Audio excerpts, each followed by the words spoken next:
whatever reason, but the red states, Republican-run states, are doing it.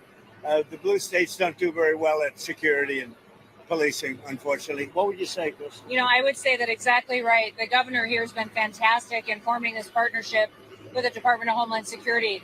We were looking at different contracts with different vendors and thought, why not go straight to our governors and ask them to help us solve this problem? Florida was unique in what they presented to us, and I would ask every other governor to do the exact same thing.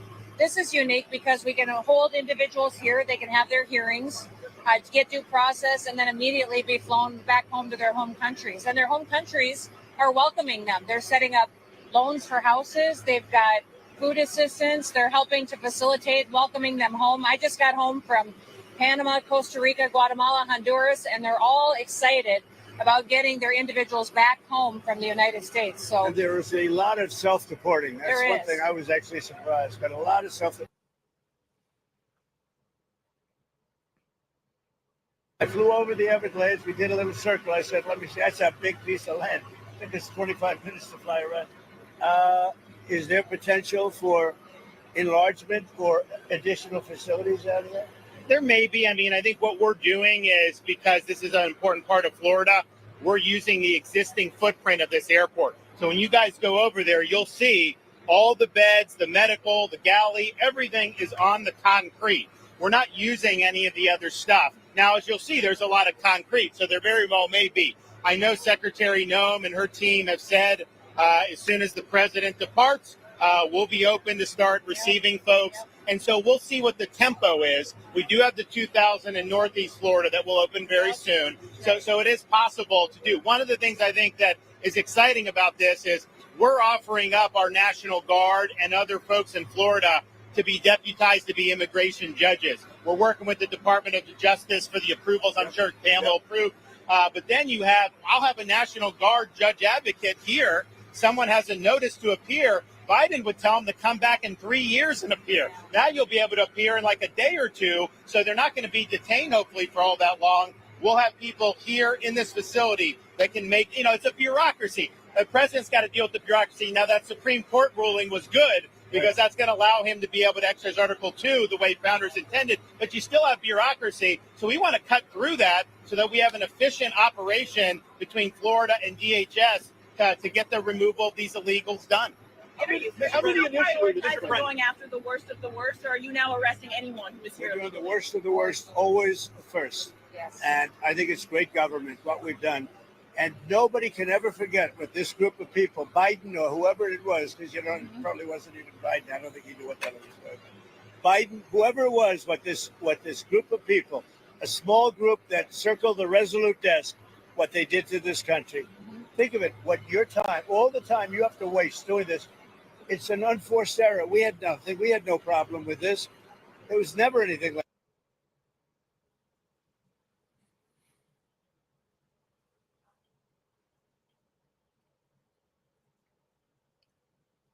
Waiting for this crap feed to continue to go. So, hello, everyone. Good morning. I don't know what's going on with this feed, but it's like an unforced error. Yes, Mr. President, in 2018, you suggested putting alligators in the Rio Grande to prevent crossings in Texas. Is this a dream come true for you, sir? Well, I was thinking about that. I must say it was meant more as a joke, but the more I thought of it, the more I liked it. If you want to know the truth. And they were seriously, they were actually crocodiles.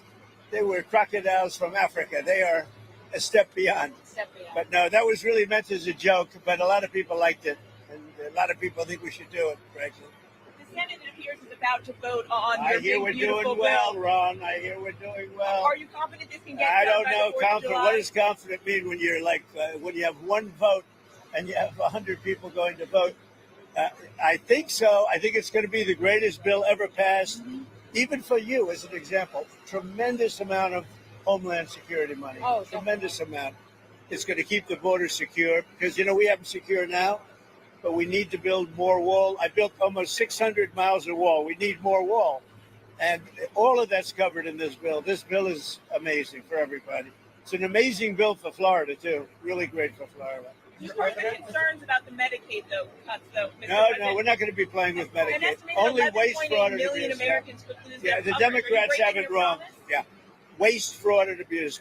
In fact, if you look at what's gone on, we've gone way back. We take care of Medicaid. We take care of Medicare.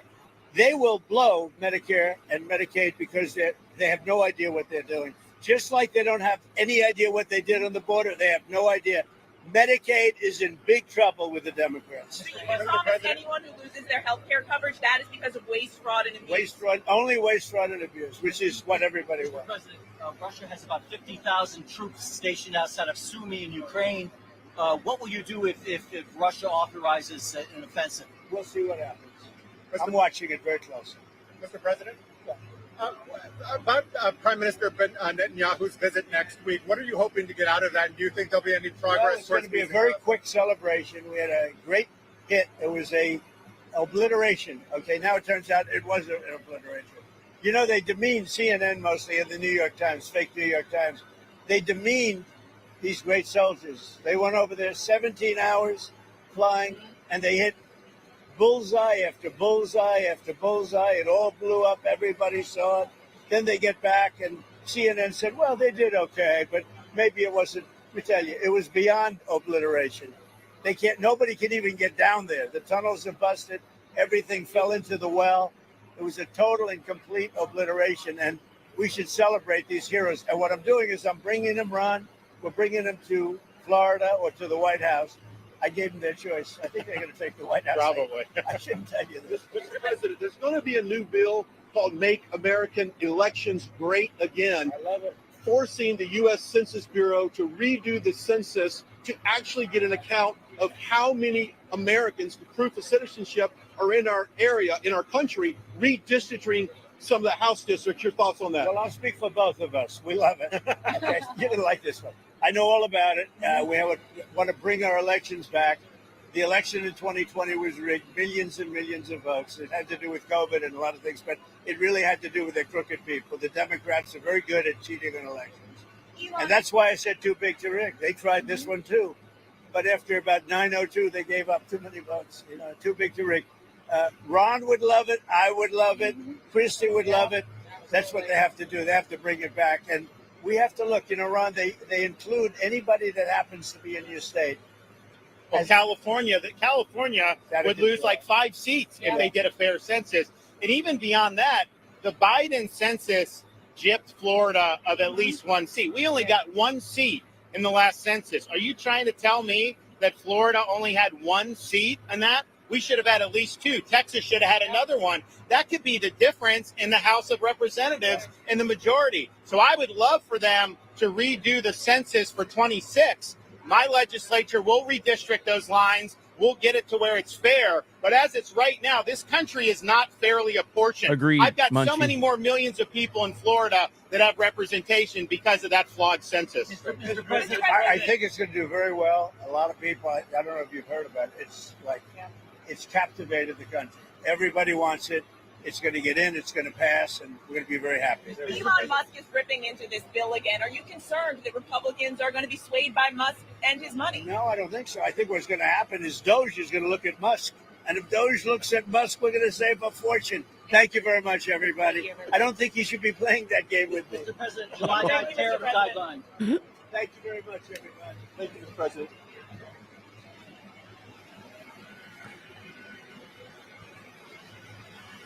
So Trump is now in Florida at Alligator Alcatraz.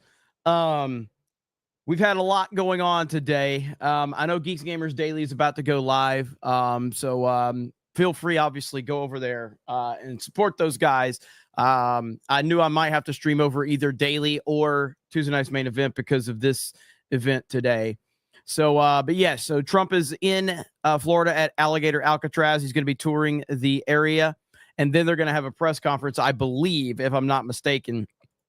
Munchie Ninja for 50. Says the thing that gets me about this whole Elon thing is that he doesn't want a lot of he doesn't want a lot of spending. Let's say he creates a new party, he divides the Republicans, Democrats win, and guess what they're going to do? They're going to spend even more money. Yes, Elon Musk is completely losing it right now on social media, and it's getting to the point where it's just downright embarrassing. John freaking Murdoch. Hey, Jeremy, happy pre-Independence Day. Are alligators on the menu? Thank you, John freaking Murdoch. And I'm thankful right now that the names are, fixed for now. So we'll see if that continues or not. In terms of, so Trump made some comments today about Elon. And listen, man, he's right. I mean, you're going to get, he will deport you if he keeps it up. You're literally working against the sitting president of the United States of America as a foreigner. Like, have opinions, but you're leveraging your massive following against the guy that you claimed you supported, and now you're working actively against him, and you're pissing him off. Biden could have done the same thing if he had balls. The difference is Trump has balls. Trump isn't going to fuck around. So the bottom line is you worked directly with Trump, and now you're turning on him and trying to leverage against something he wants. And that's going to be on you. I don't have any sympathy for what happens to him. So Accident Seller says you can add one more to the I'm gonna come video last week during a Q&A. SCOTUS ruling press conference. Donald J. Trump said his ear sometimes has a throbbing feeling. I haven't seen that clip right there. I do have the clip of what he said. Give me just a minute. Right before he got to Alligator Alcatraz, right before he left, he had this to say. Let me see if I can find it right here. This is a little bit earlier.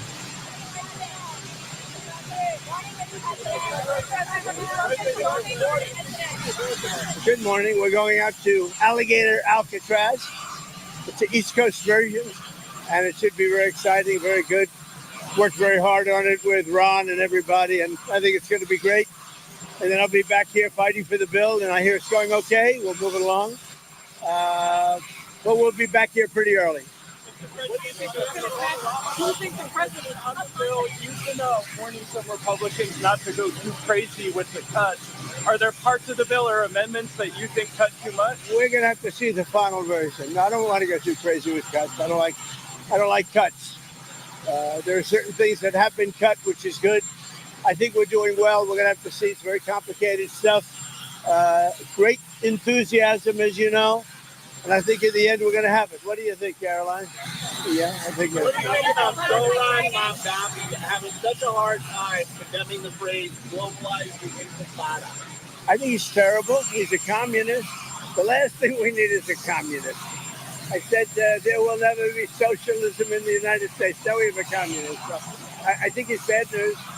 And I think I'm going to have a lot of fun with him, watching him, because he has to come right to this building to get his money. And don't worry, he's not going to run away with anything. I think he's, frankly, I've heard he's a total nut job.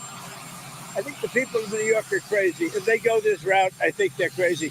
We will have a communist for the first time, really, a pure, true communist. He wants to operate the grocery stores, the department stores. What about the people that are there? I think it's crazy. What happened to Elon Musk? Who? What happened to Elon Musk? Nothing. He's upset. He's losing his EV mandate, and he's very upset about things. But he could lose a lot more than that. I can tell you right now. Hey, Elon can lose a lot more than that.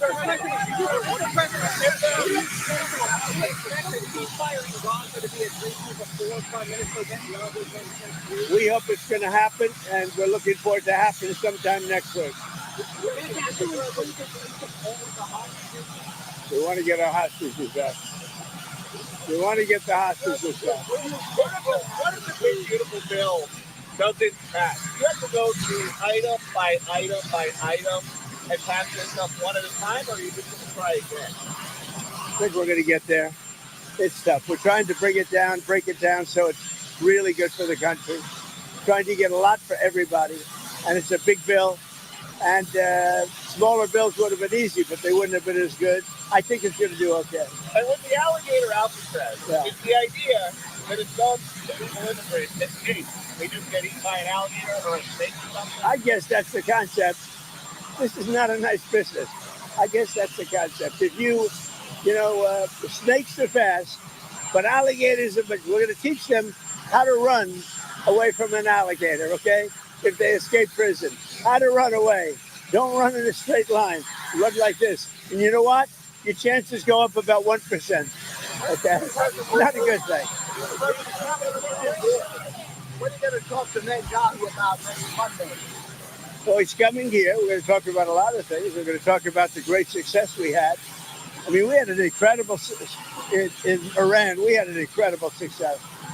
Like really nobody's had in many, many years. That was a precision war strike. And the word obliteration can now be used because the Atomic Energy Commission said you can't even get into the place. It was demolished. It was really demolished.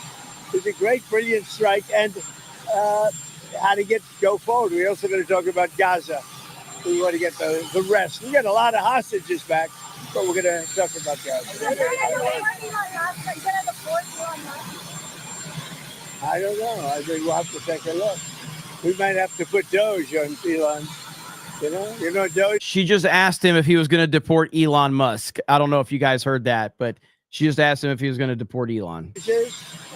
Doge is the monster that might have to go back and eat Elon. Wouldn't that be terrible? He gets a lot of subsidies, Peter. But Elon's very upset that the EV mandate is going to be terminated. And you know what? When you look at it, not everybody wants an electric car. I don't want an electric car. I want to have maybe gasoline, maybe electric, maybe a hybrid, maybe someday a hydrogen. If you have a hydrogen car, it has one problem. It blows up, So I'm going to give that one to Peter. I'm going to let Peter test it out. The hydrogen cars, and when they blow up, it's serious. They find you 5 blocks away. It's not good. President, how are the main talks going? Are there any countries we can expect to see before the July 9th deadline? Everything's going well. Honestly, everything. This is very complicated because it's very big, a lot of different areas. Look, the Republicans have their heart in it. The Democrats they just want to destroy our country. A Democrat wants to destroy the. Stupid. Somebody says Trump and Musk fighting is not a good thing. They are better together for the U.S. Well, welcome to what I've been saying for the last year plus. But regardless of if that's true or not, Elon Musk is the one that continues to be the aggressor in this situation, not Trump. So if you have a problem with Elon and Trump fighting, then you need to take that up with Elon, not Trump. Trump is just responding. That's simple as that. Elon's the one that continues to escalate this, not Trump. Country. They won't vote on it. They don't vote on anything. This is the biggest tax cut in history. Everything is the biggest in history. It's the best bill we've ever had. We can't get one Democrat vote. When do you think you'll get final? When do you think you'll get final? Nice guy, Peter. What do you think? Very nice guy. When do you think you'll get final passage of the bill? Hopefully soon. Hopefully today, if we can. Final passage. When I say final, let's take Senate at a time, okay? But I think Senate could be today, and we go over to the House. And what about Senator Murkowski? Is there any way to placate her? Who knows? You tell me. Is there? Alaska's done so well with me. There's never been a president better to Alaska than me. But it doesn't mean people appreciate it. Have a good time.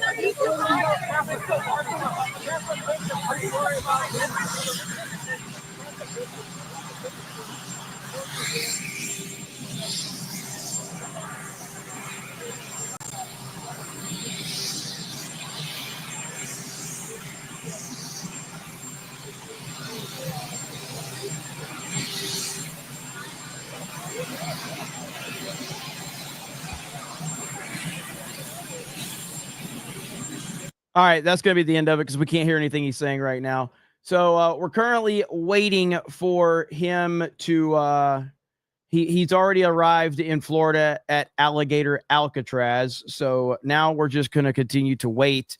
for their press conference. And that's what's going on right now. So you got Elon and Trump going at it. You got Trump in Florida. You got the big, beautiful bill working on getting that passed. The Senate has the votes. Apparently, they're going to be passing that.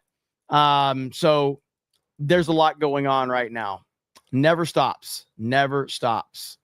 I mean, you've even got Elon responding to JD Vance right here. So you've even got Elon responding to JD Vance over on Twitter. So yeah, man, he's just having a rough time. I don't know. I don't know what's going on with this guy that he just can't, I think someone said it earlier. It's weird to say it though, but again, it is kind of true that Elon has main character syndrome, and it's weird because he is the main character unless we're talking about Donald Trump. That's really what it comes down to. He is the main character. And then Donald Trump shows up and he becomes pretty insignificant from that perspective.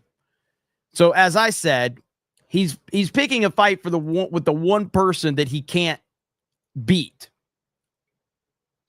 And that's really sad right here. Elon keeps trying to fight the one person he can't beat. Trump has been far too nice at this point. I'm just watching. And that's what we're all doing. We're all just kind of watching this entire thing play out right before our very eyes. And Elon is making the situation worse every single day right now. So, and you have people on, regardless, like I've heard people sit there and cry about it. It's like, oh, Jeremy, you're just going to blindly support Trump no matter what. It's like, dude, just a week ago, I was criticizing Trump for the Iran situation. Just a week ago. These motherfuckers don't pay attention to anything. This is why I don't take any of these criticisms seriously. It's like you don't do any research. You literally live on social media and you react to the thing that you see next. That's all these people do is the next thing they see, they start reacting to it. That's it. So I don't take any of that. I don't take any of these people seriously at all. It's like just a week ago, I'm criticizing Trump. Just a week ago, I'm saying I'm not happy with him. And the same motherfuckers that claim that I never criticized Trump were saying I never criticized Trump then, even though I did. And then I had people accusing me of turning on Trump because I criticized him. You can't worry about what people that are terminally online say because they don't really have the ability to compartmentalize their thoughts. It's just like, I just got to react to the thing that's right in front of me. So I just lean into it with a ton of sarcasm. Like, okay, fine. If that's what you believe. Spot in the world when you get into that wildlife there. But this is, again, 5,000 beds at this facility. Ron DeSantis, the governor of Florida, of course, saying that this is not something where we're looking to house them for a long period of time. This is a quick, let's get it done, process, deport, and again, criminal illegal aliens there in Florida. So this is something that we're watching live. Of course, 3 live pictures, 4 if you count Robert and I here. But you see at the bottom left, the facility. Top left is also the facility where President Trump will be. And then the bottom right, of course, a live look at the U.S. Senate in Washington, D.C. on Capitol Hill. And more due process, much better than even what our J6 prisoners received when you think about this. So people who stay here will not be staying long. It will be rather quick, rather fluid, and we'll see more of those comments and listen to what the president and governor have to say after their tour here. But nice to have that press gaggle right before this has commenced, just to get an idea of what this amazing facility will do. So, even if you are an illegal immigrant, you're getting those 6th Amendment rights that are really not afforded to you. It's only afforded to American citizens, but still that dignity question that you've heard from the legacy media. How can we ensure X, Y, and Z? Well, Governor DeSantis showcasing it today. Exactly. All right. So some of the doors opening there on the right side of your screen there. As we see the president approach the cameras, we'll go there live. Actually, let's go there live right now.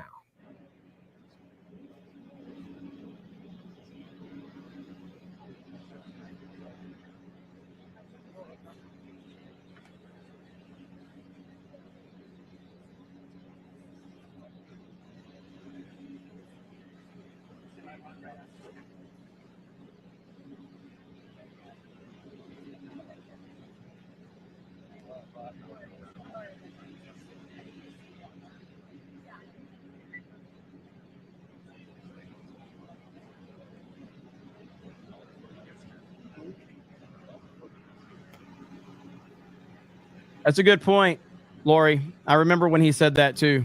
Looking back on it now, it's 100% was a red flag.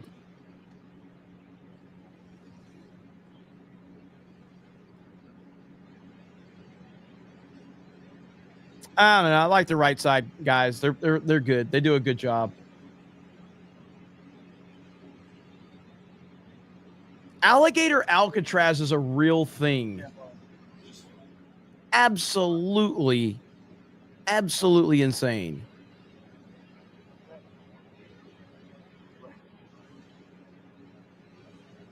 Like, I can't believe that this is a real thing, but it is. This is like something out of a movie.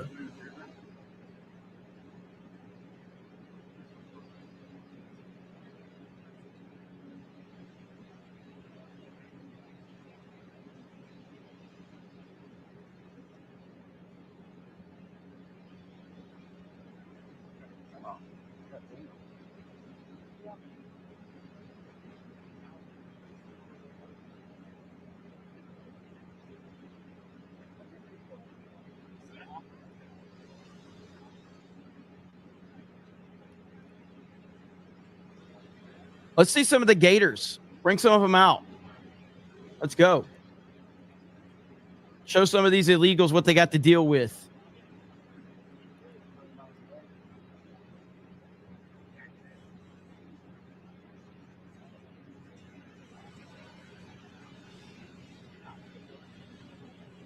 And earlier, per Fox, President Trump's big, beautiful bill now has the votes in the Senate. The bill could be up for a vote at any minute now. That was about an hour ago, per Fox.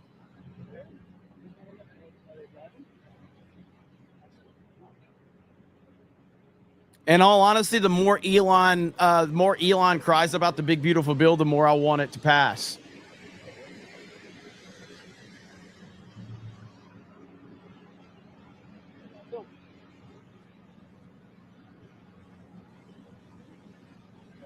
In that building, right?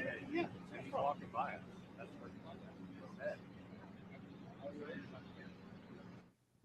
Okay, so right inside those doors there is that other live picture that we were seeing inside. Well, that's childish, Jeremy. The roundtable discussion will. You damn right it is. Have you ever watched me before? I'm a very, very childish person.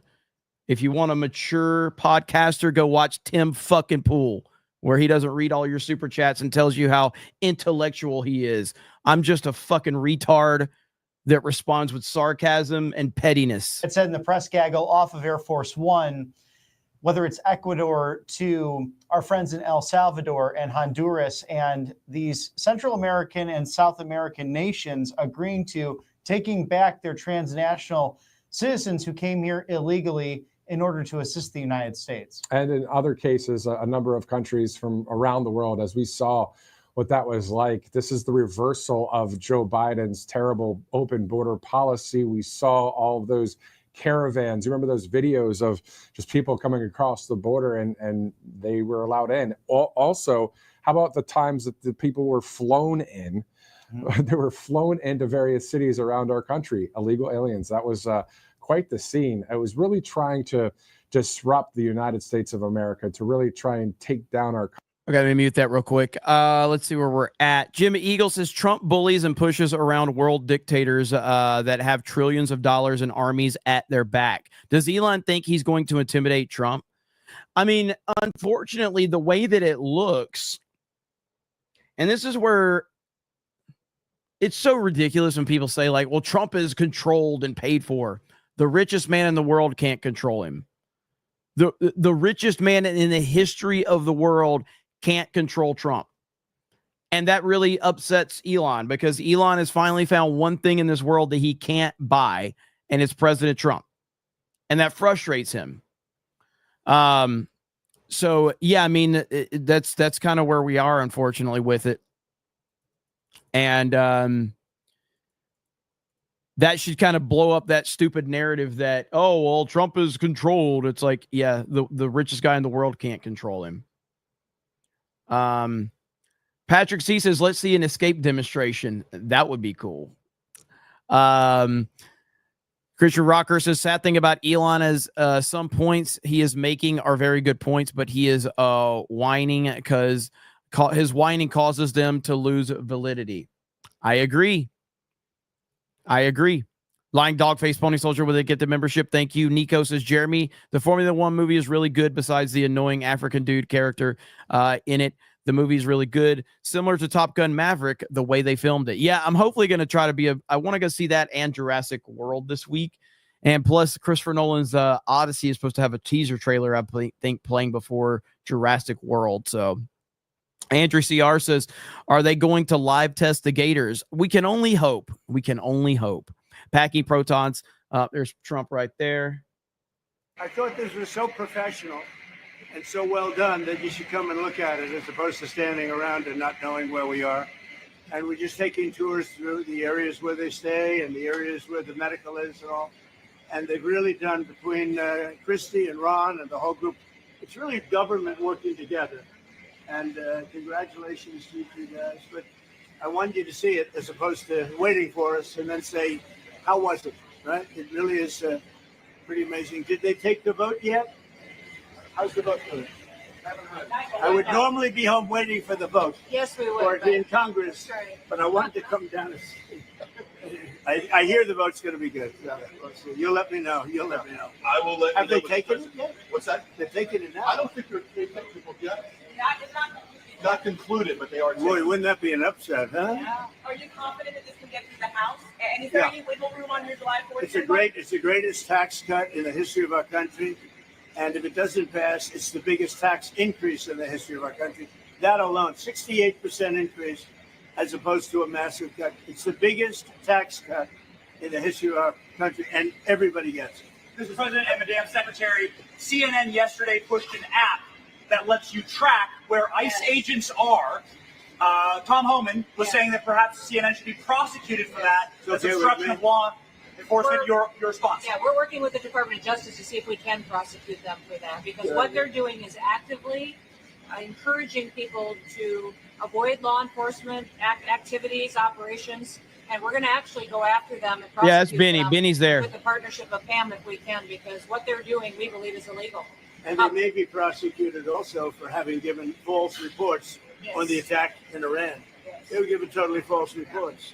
It was totally obliterated, and our people have to be celebrated, not come home and say, what do you mean we didn't hit the target? We hit the target prison. You know, the pilots came home and they said, we hit the target prison. So they may be very well prosecuted for that. What they did there, we think, is totally illegal. Okay, let's go. Follow us. You're right. And Elon is basically threatening Trump now. Elon's response to President Trump's earlier comments says, so tempting to escalate this, so tempting, but I will refrain for now. You want to talk about a childish response from Elon? That is a childish response. So Elon is deciding to threaten Trump. Elon, you can't touch Trump. You can't do shit to Trump. You've already tried and you apologized for it. This dude is completely gone. So yeah, go ahead and threaten President Trump and see what happens. Absolutely crazy, man. So I'm paying attention to all of that right now. Let's see. Scott Bessent talked about Elon right here. Elon Musk says this: it's obvious with this insane spending bill, increases the debt ceiling by $5 trillion. We live in a one-party country, the Porky Pig Party. Time for a new political party that actually cares about the people. And he's probably going to start one if this passes. What's your reaction? You guys famously tangled in the White House. I admire Elon's leadership on rockets. I will take care of the finances. So do you feel as though he says the $5 trillion adding to the deficit? You don't agree? I don't agree at all. Let me tell you why. Because this bill will set off growth like we've never seen before. The CBO projections only project 1.8% per year growth, which is substantially below what we saw in President Trump's first term. And I think we are going to see big acceleration here. And once you see the growth trajectory change to an upward bias, the bill more than pays for itself. You know, we could be in surplus. So there you go. All right, here we go.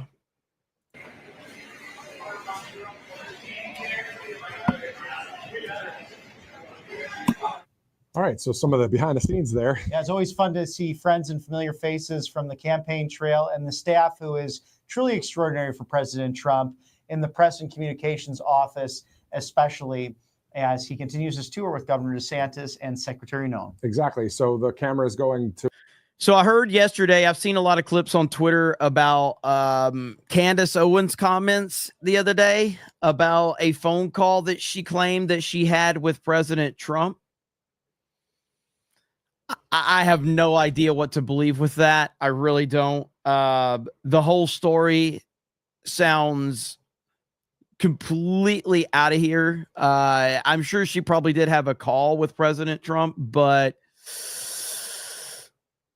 the details surrounding it are kind of crazy. And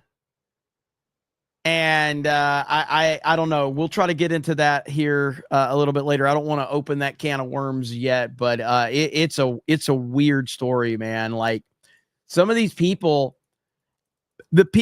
I don't know how Trump has the ability to break everybody's brains. I really don't, but he does. He has the ability to break so many people's brains. And we just continue to see this over and over again. It really is an amazing ability he has.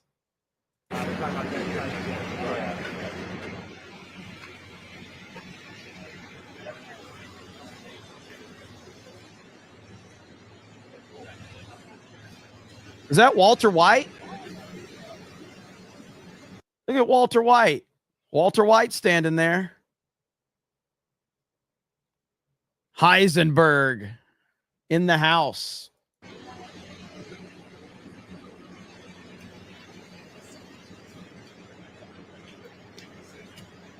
This is some of our staff, Florida Deportation management staff, some of our base here, some of our folks.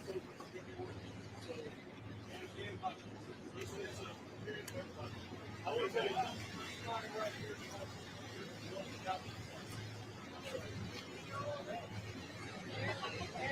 yeah, guys, record time.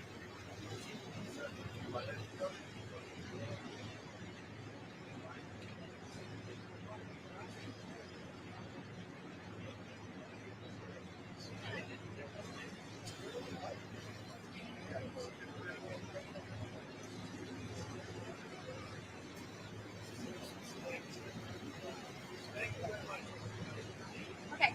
Hi, everyone. We're going to move to our next stop right this way. Thank you, Press. Okay, Press, let's keep going. Come on, guys. Please run. Run. Inside baseball, you're seeing it all right here live. That's how it works. You know, when you're out there, if you're a reporter or a camera person, the press person comes over and says, okay, next stop, here we go. And they go get set up to the next one, and we'll take it live here in just a second. So that's kind of what we're going to do until they go into that room there. I look forward to President Trump really having that time with the specialists and the Federal Division of Emergency Management with the Sunshine State of Florida. And as he mentioned earlier on this tour, it really is the working together of many different levels of government, and how impressed he was to see it not only go up so fast, but even as Governor DeSantis said, it's like a monoclonal antibodies, if you remember those from COVID, one of those centers on steroids. And imagine some of those blue states, they actually refuse to set up those arenas or those stations where you can get those monoclonal. White House just went live. Yeah, they're probably covering this right here. So I'm just going to keep it here because Right Side does a good job of staying on top of all of this stuff. But again, if you're tuning in, thank you. Also, Geeks and Gamers Daily is live. Shout out to RK3PO.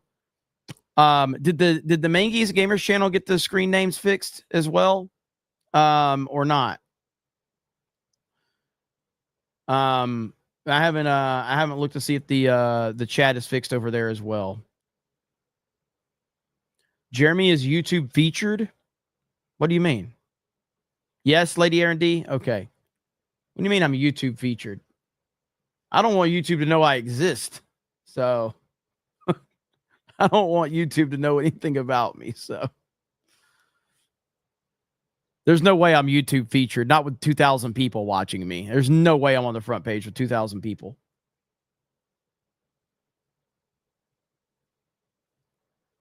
I would have a lot more watching me than that if that was the case. But I might be featured for you.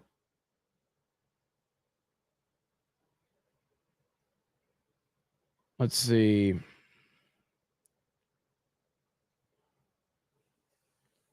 Darth Manic says, I'm sorry, Jeremy. You're my stepdaddy. Trump's my real daddy. Yeah, man. I saw what's his face earlier in the chat. Like, who is it? This guy. Oh, my God. Maha in the chat. And he was like, I have a dad. Trump is not my dad. And I'm like, dude, are you taking the meme seriously or something? Like, come on, man. That's a Democrat thing to take memes seriously and literally. It's a fucking meme. Not a big deal. Let's see. Infinity Flair says everything Trump has backed in his second term has worked out well for the country so far. I don't see why the big beautiful bill should be any different. Because people that haven't read it have decided to talk about it on social media because of a line or here or a line there and build a narrative. And then other people that haven't read it then take that and run with it because they have no ability to have any concept of that there's more than just the one thing in it that they don't like. So basically people will find the couple of things in this thing that they don't like, and then they pretend it's the worst thing ever because it's a libertarian mindset of like, well, 90% of it's good, but the 10% is so bad it's going to ruin my life and ruin the country forever. That's the libertarian mindset, that I need 100% of this to agree with everything that I have ever believed in. If there's one thing that is wrong, it's the worst thing that's ever happened. That's what it comes down to.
Trump knew what he was doing by having Kristi Noem there, by the way. Trump knows. He's a showman.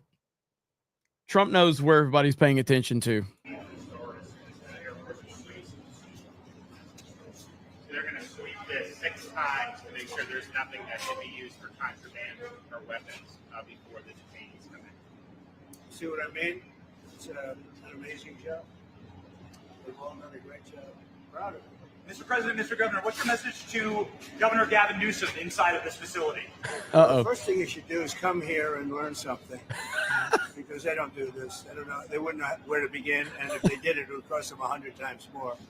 So I would say he should call the governor and Kristi, and I'm sure you'd give him because his state is a disaster, and he doesn't do this. Well, they have the original Alcatraz, so you guys could approve him being able to set one of these up over there. I'm sure the secretary would be happy to do that and provide. My sense is he's probably not going to bite on that, but I don't know that they'd be able to come in at cost because they tried to do this high-speed rail. They spent like $150 billion, no tracks. We've got a privately funded rail in Florida from Miami to Orlando. It costs the taxpayer $0, and it's very successful. So it's just a much different approach between states.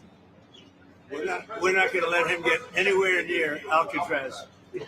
It'll cost 100 times more than they thought. Now, he ought to come here and study this because he could learn a lot. Yes, the first person checking into the room, sir. Tomorrow.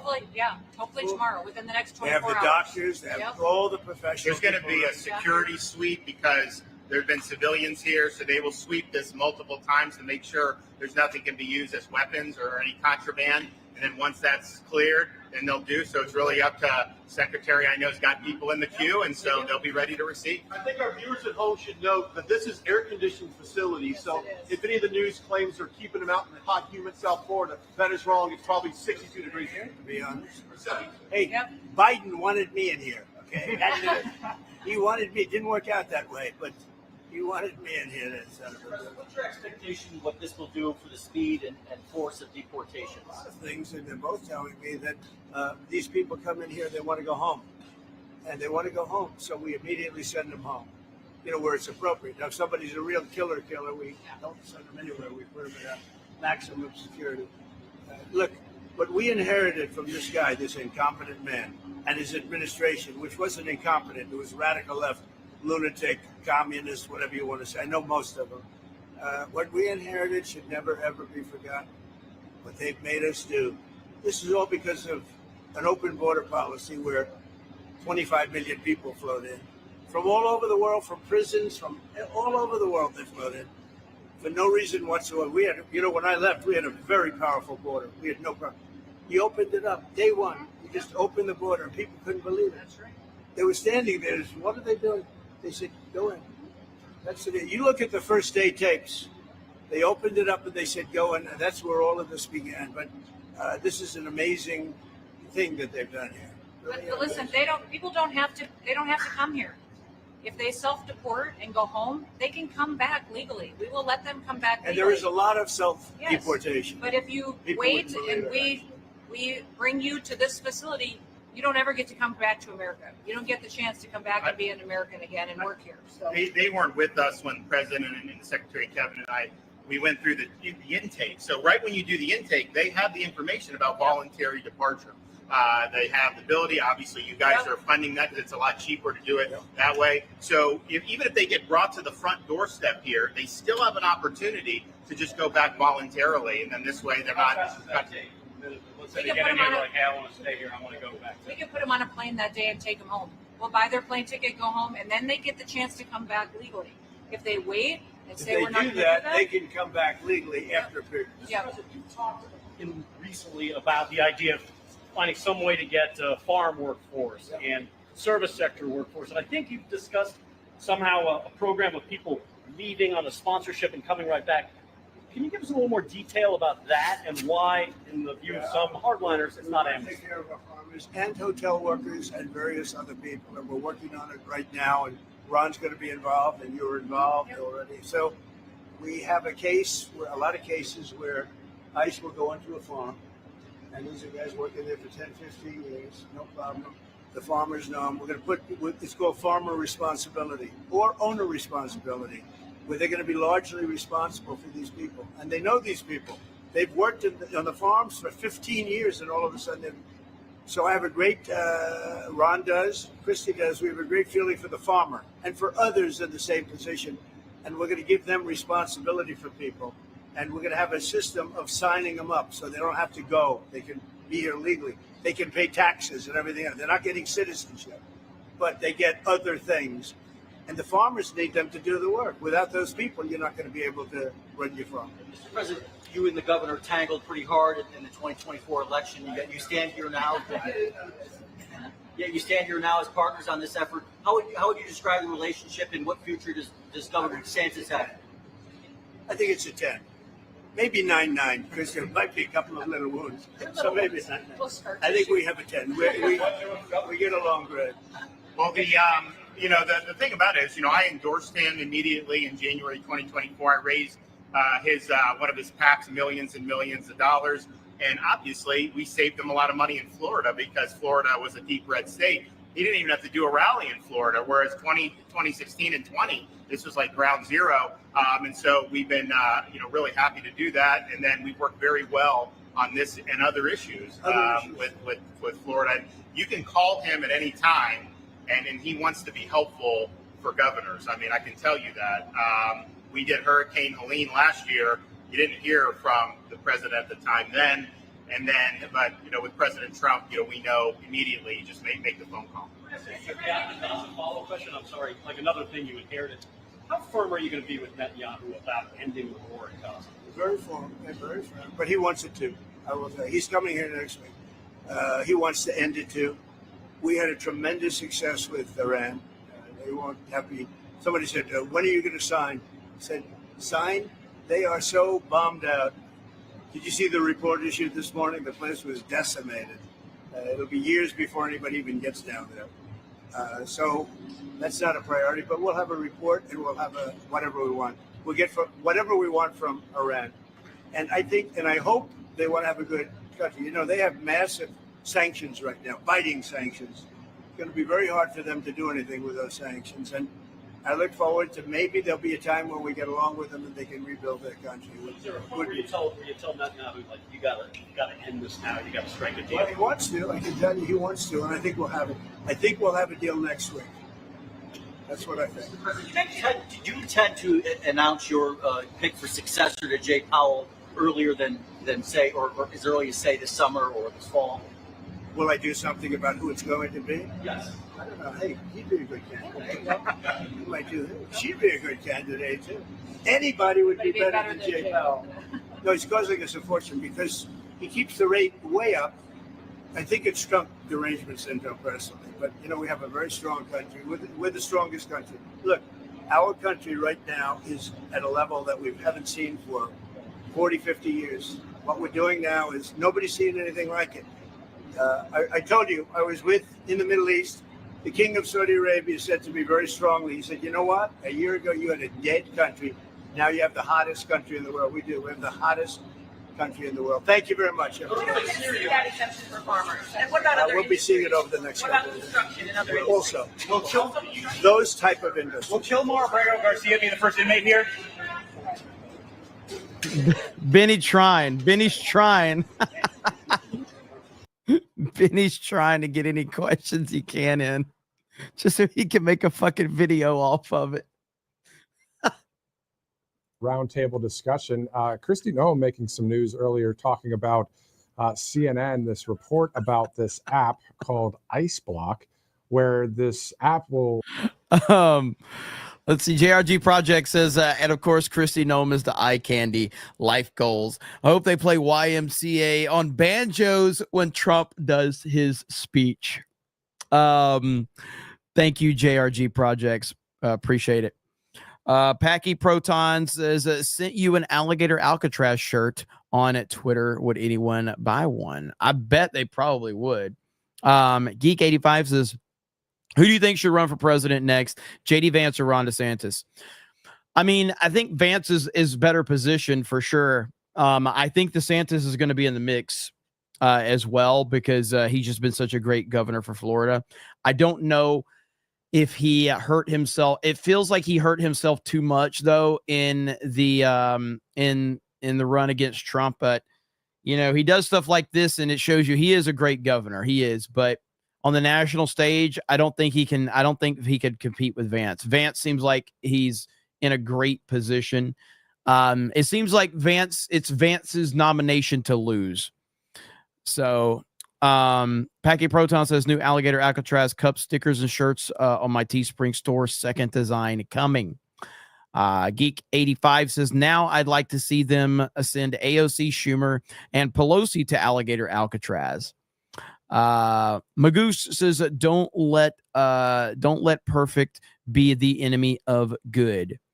Well, that's that's what you're seeing right now with the big beautiful bill, is that people are finding a few things that they don't like in it and pretending that you've got to get rid of the whole thing. And those are opinions formed from people that don't have any concept of how real life works and how the world works and how politics works. You want to live in a utopia where you get literally every single thing you want. And that's just not the reality of how the world works. There's Byron Donalds, potentially the next governor of the state of Florida. Bob Ross says Trump is your daddy, and Christy Nome with the mommy milkers. Thank you for the $20 super chat. There we go. Let's see. Chris says some of us care about 2A rights. Yes, Chris, you've been screeching in the chat for about an hour now, over and over again. And I don't think that this is a good thing with the 2A issues in the big beautiful bill. But again, you don't understand how the real world works, and you don't understand how politics works. That's just the reality of it. But you can go watch Dave Smith, and he'll tell you everything you want to hear, and he'll create your fake utopia that you want, where you're going to get a world where somebody's going to give you everything you want. But that doesn't exist in the real world. Wow. Well, I'd like to just thank everybody for the incredible job they've done. I love the state. As you know, Ron and I have had a really great relationship for a long time. We had a little off period for a couple of days, but it didn't last long. It didn't last long, and a lot of respect for each other. And it's a great honor to be deep in Florida, the Florida Everglades, to open America's newest migrant detention center. It's incredibly built, and you're seeing that yourself. That's why I said, let the press join us on our walk so they can see what's happening. It's known as Alligator Alcatraz, which is very appropriate because I looked outside and that's not a place I want to go hiking anytime soon. But very soon, this facility will house some of the most menacing migrants, some of the most vicious people on the planet. We're surrounded by miles of treacherous swampland, and the only way out is really deportation. And a lot of these people are self-deporting back to their country where they came from. Quite a few. We're amazed at actually the number. We took the FEMA money that Joe Biden allocated to pay for the free luxury hotel rooms, where he's paying hundreds of millions of dollars in New York City. And we used it to build this project. And Ron, it was just a little fraction of that money. The money they spent on that project, I happen to know the real estate developer. He's a he never really made that much, but he became very wealthy. With luxury, he didn't do well. With people that are not exactly luxury, he's made a fortune. I want to thank Florida Governor Ron DeSantis and Secretary of Homeland Security Kristi Noem, and Florida Attorney General James Uthmeyer. Where is James? Where is he? You do a very good job. I hear good things. I hear good things about you from Ron too. No, you really do. He's even a good-looking guy. That guy's got a future, huh? Good job, James. I hear you did really, really fantastic. Worked hard. You're like in the construction business for a few days, right?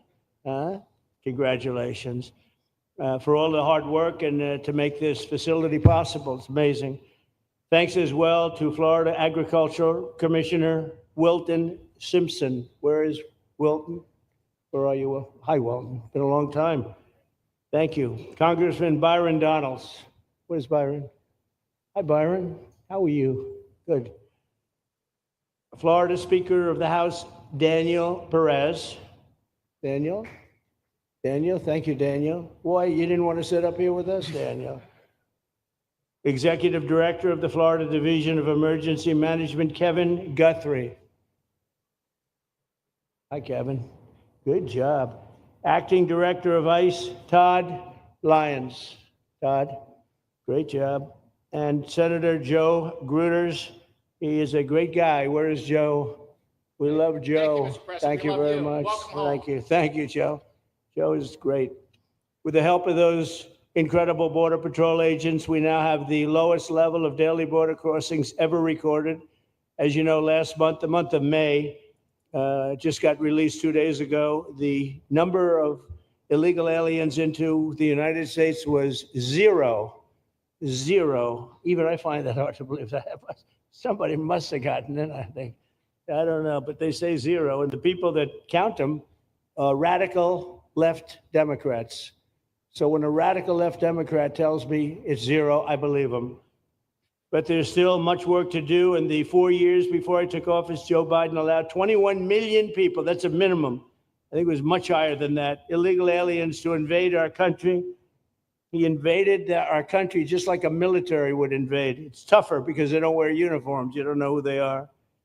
More than the populations of New York City, Los Angeles, Chicago, Houston, Phoenix, and Philadelphia combined. That's what came into our country from prisons, from mental institutions, from street gangs, drug dealers. It's disgusting. Take me off the featured section, YouTube. I don't want anything to do with that shit. Swamped communities nationwide with massive crime, crippling costs, and burdens far beyond what any nation could withstand. No nation could withstand what we did. And we're in the process of doing it, but we have some great people doing it now. And you see them up here with me. But it's, I'd call it like an unforced era. It's sort of like men and women sports. It's sort of like transgender for everybody. How could they have done this to our country? And we're never going to forget it. Last year, 15% of all the hotel rooms in New York City were used to house illegal aliens at costs that they never got for luxury. They never got this much for luxury people coming in from the wealthiest places on earth. They made more money with the illegal immigrants, with many rooms costing more than $300 a night, 6 times the rent of a typical American family. In Denver, Colorado, the city was forced to cut $10 million from its police and fire department budget as part of a $90 million plan to house illegal aliens. And it's a population that's growing and destroying Denver and growing. And again, it's destroying Denver, and it's destroying many other cities too.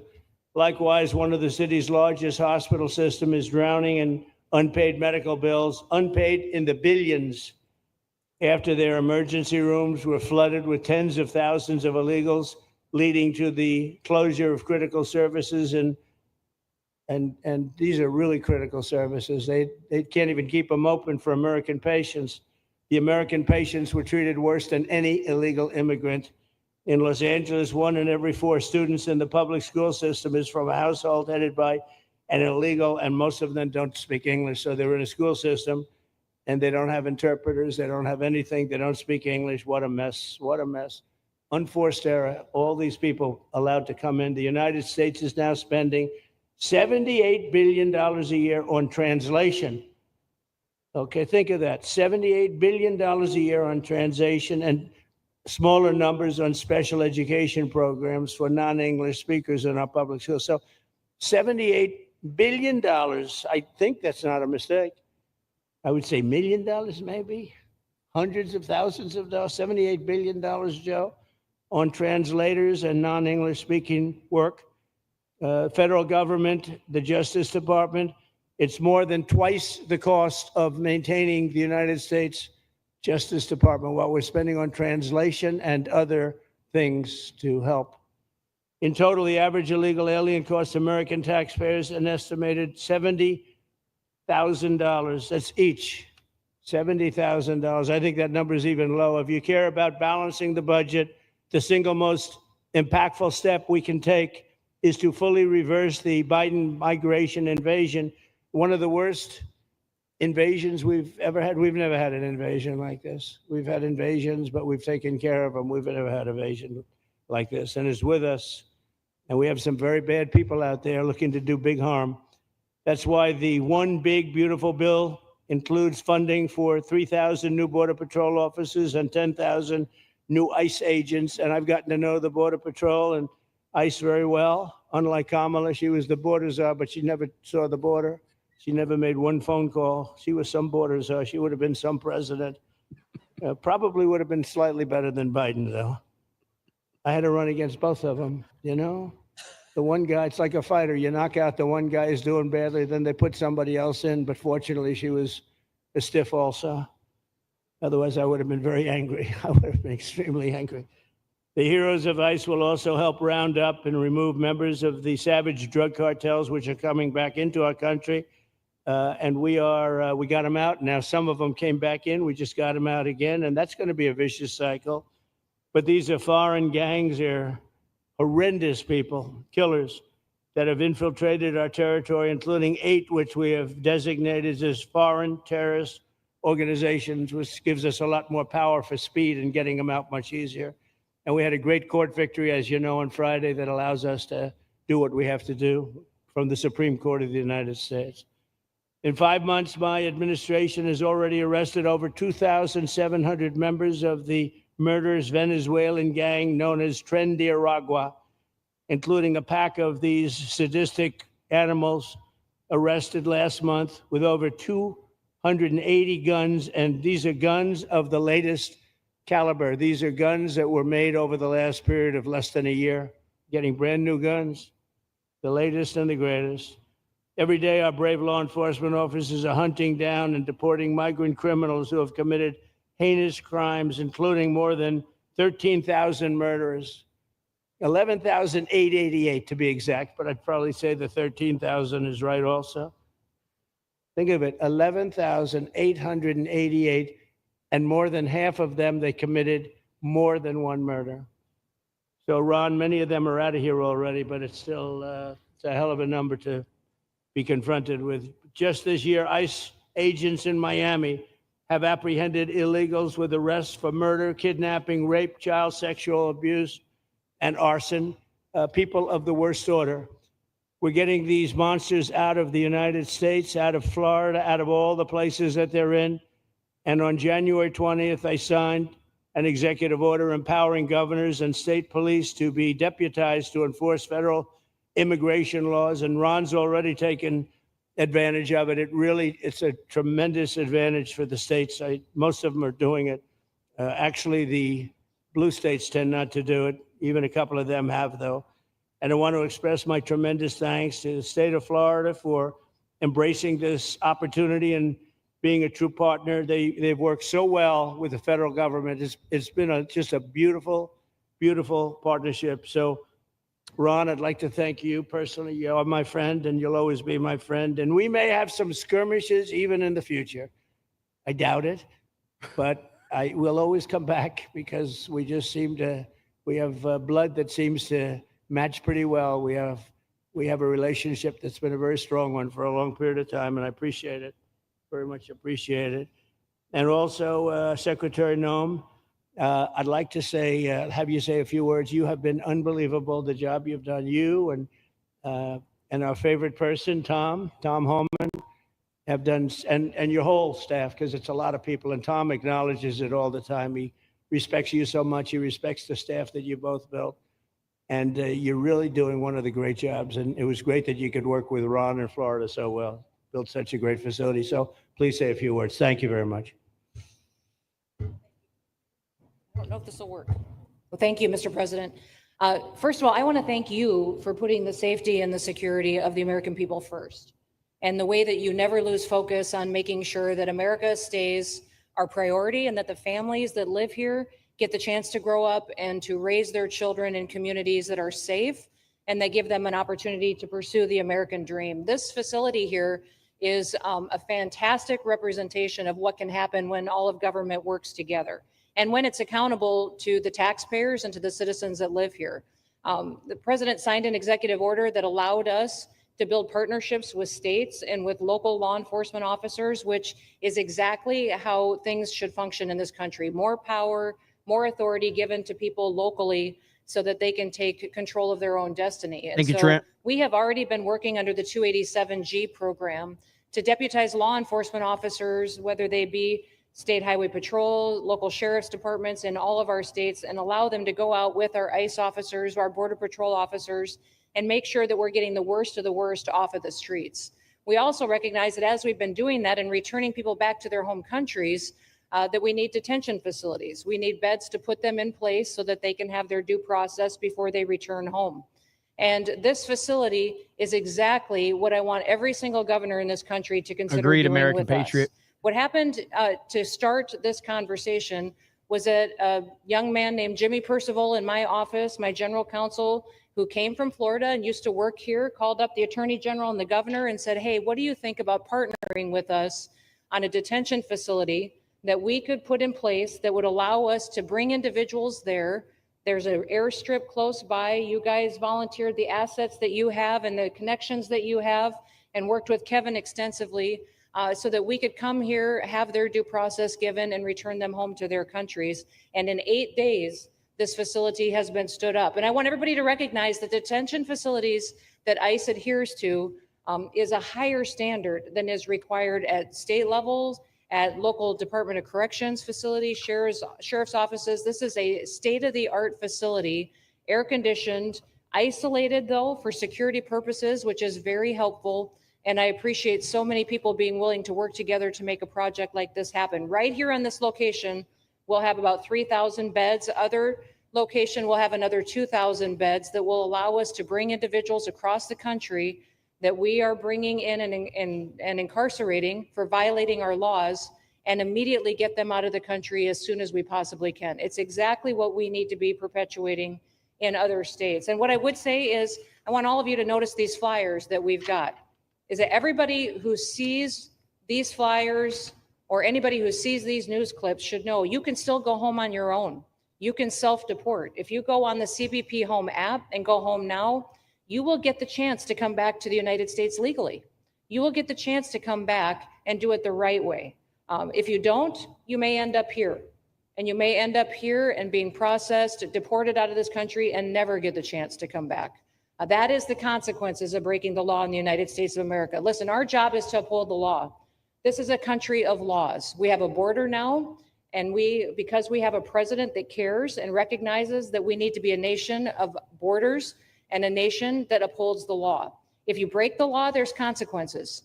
We will deport you, and you will never get to be a United States citizen. You'll never even get to come back here and work and to pursue the American dream. But if you decide you want to go home now, go home, and we'll help facilitate it. We'll buy your plane ticket. We'll get you there. In fact, I just got back from Panama, Costa Rica, Guatemala, Honduras. Those countries are excited to get their citizens home.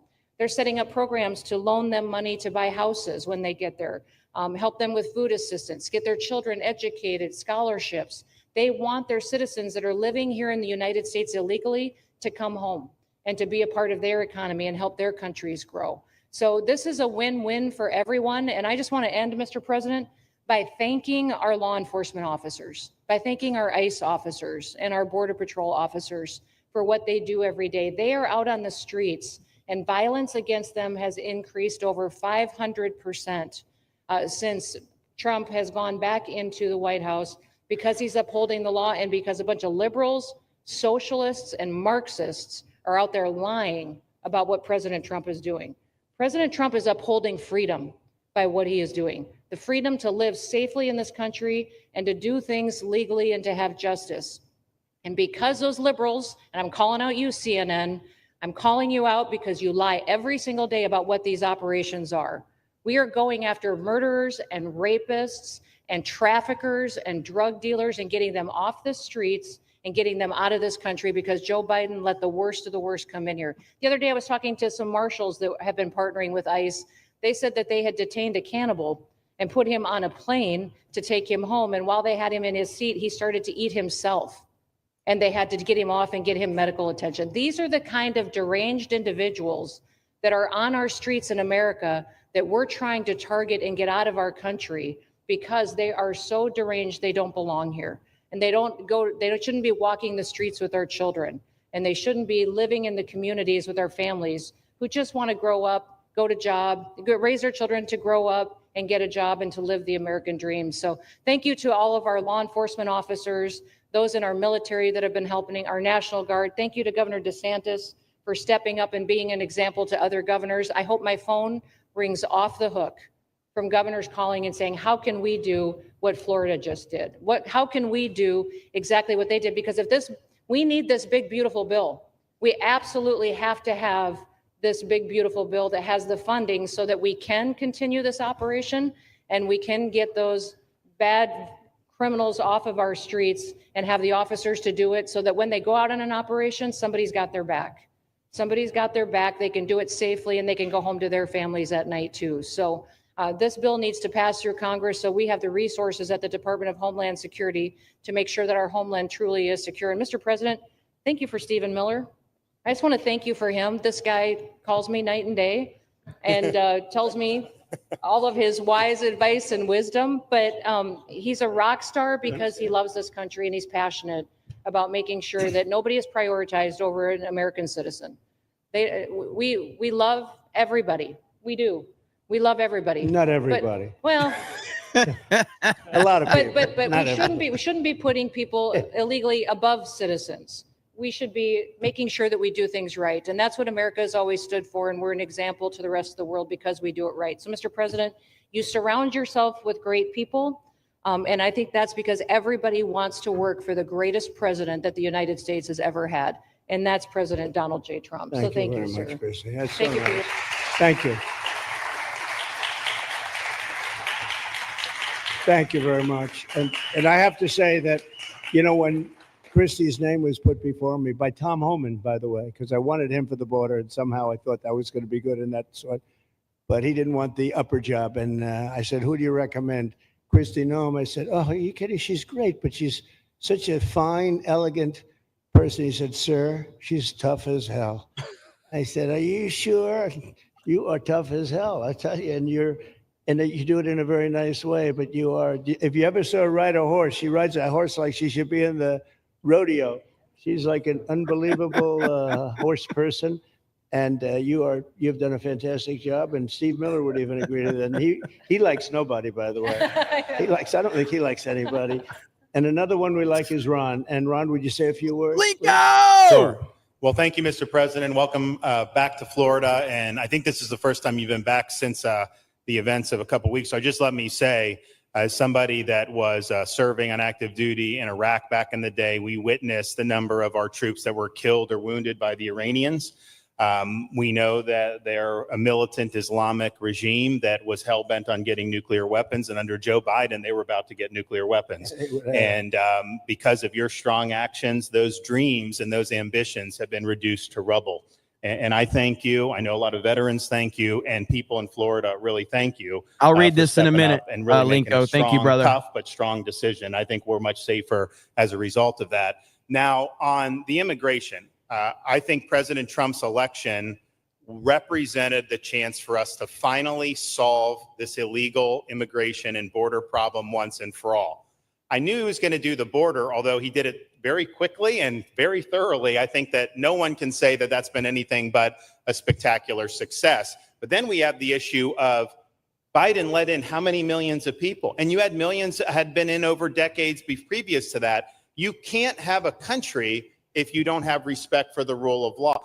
You can't have a country if foreigners get to decide who comes in. No, we, the American people, make that decision, who's allowed or not allowed to come into our country. We've seen Europe be overrun by open borders. So we're not going to let that happen here. So when President got elected, I knew that the states had an important role to play in facilitating this really, really historic mission.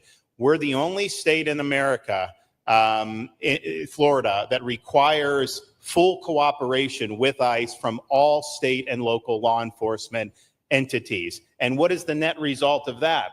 We have these agreements for these 287G task force with sheriff's departments, police departments, state agencies, and it's really instrumental in rounding up a lot of really bad people who shouldn't be here. If you look at the number of those full-blown 287G agreements that have been executed around the country, the state of Florida accounts for 60% of those. If you look at the number of immigration arrests of illegal aliens on any given day, the arrests happening in Florida constitute between 15 and 20% nationwide. So we're all in on this because we understand how important it is to our citizens. It crowds schools, it crowds medical, it crowds housing. Yes, you have illegal alien crime as well, and people want the problem solved. And the only way we're going to solve it is if states like Florida step up and help the president, help Secretary Noem get the job done. Now, this facility here was really in response to us working with DHS and ICE from the time the president got sworn in. And the number one thing they kept coming back to was, you know, Biden decimated the agency. I mean, let's just be clear. You could have illegals in Florida. Biden would just release them. Even when they had notices or they had orders to be removed, Biden wouldn't send them back. So their interior enforcement collapsed under Biden. So they're building it back up. But they're like, we need detention space in order to be able to bring about more deportations. And so what we have here can hold 3,000 now. We have 2,000 facility up at Camp Blanding that we're going to be open, which is our National Guard site. But think about what you have here. They come here, say they already or been ordered to be deported. You drive them 2,000 feet to the runway, and then they're gone. It's a one-stop shop. And this airport that's been here for a long time is the perfectly secure location. It's going to make a big difference. And let me just thank everyone who was involved. We got the call from DHS a little bit more than a week ago. And here we are 8 days later with this facility open. And as soon as Air Force One departs, it'll be swept and it'll be open for business to be able to do. But our goal here is to process them and be able to effectuate their return to their home country.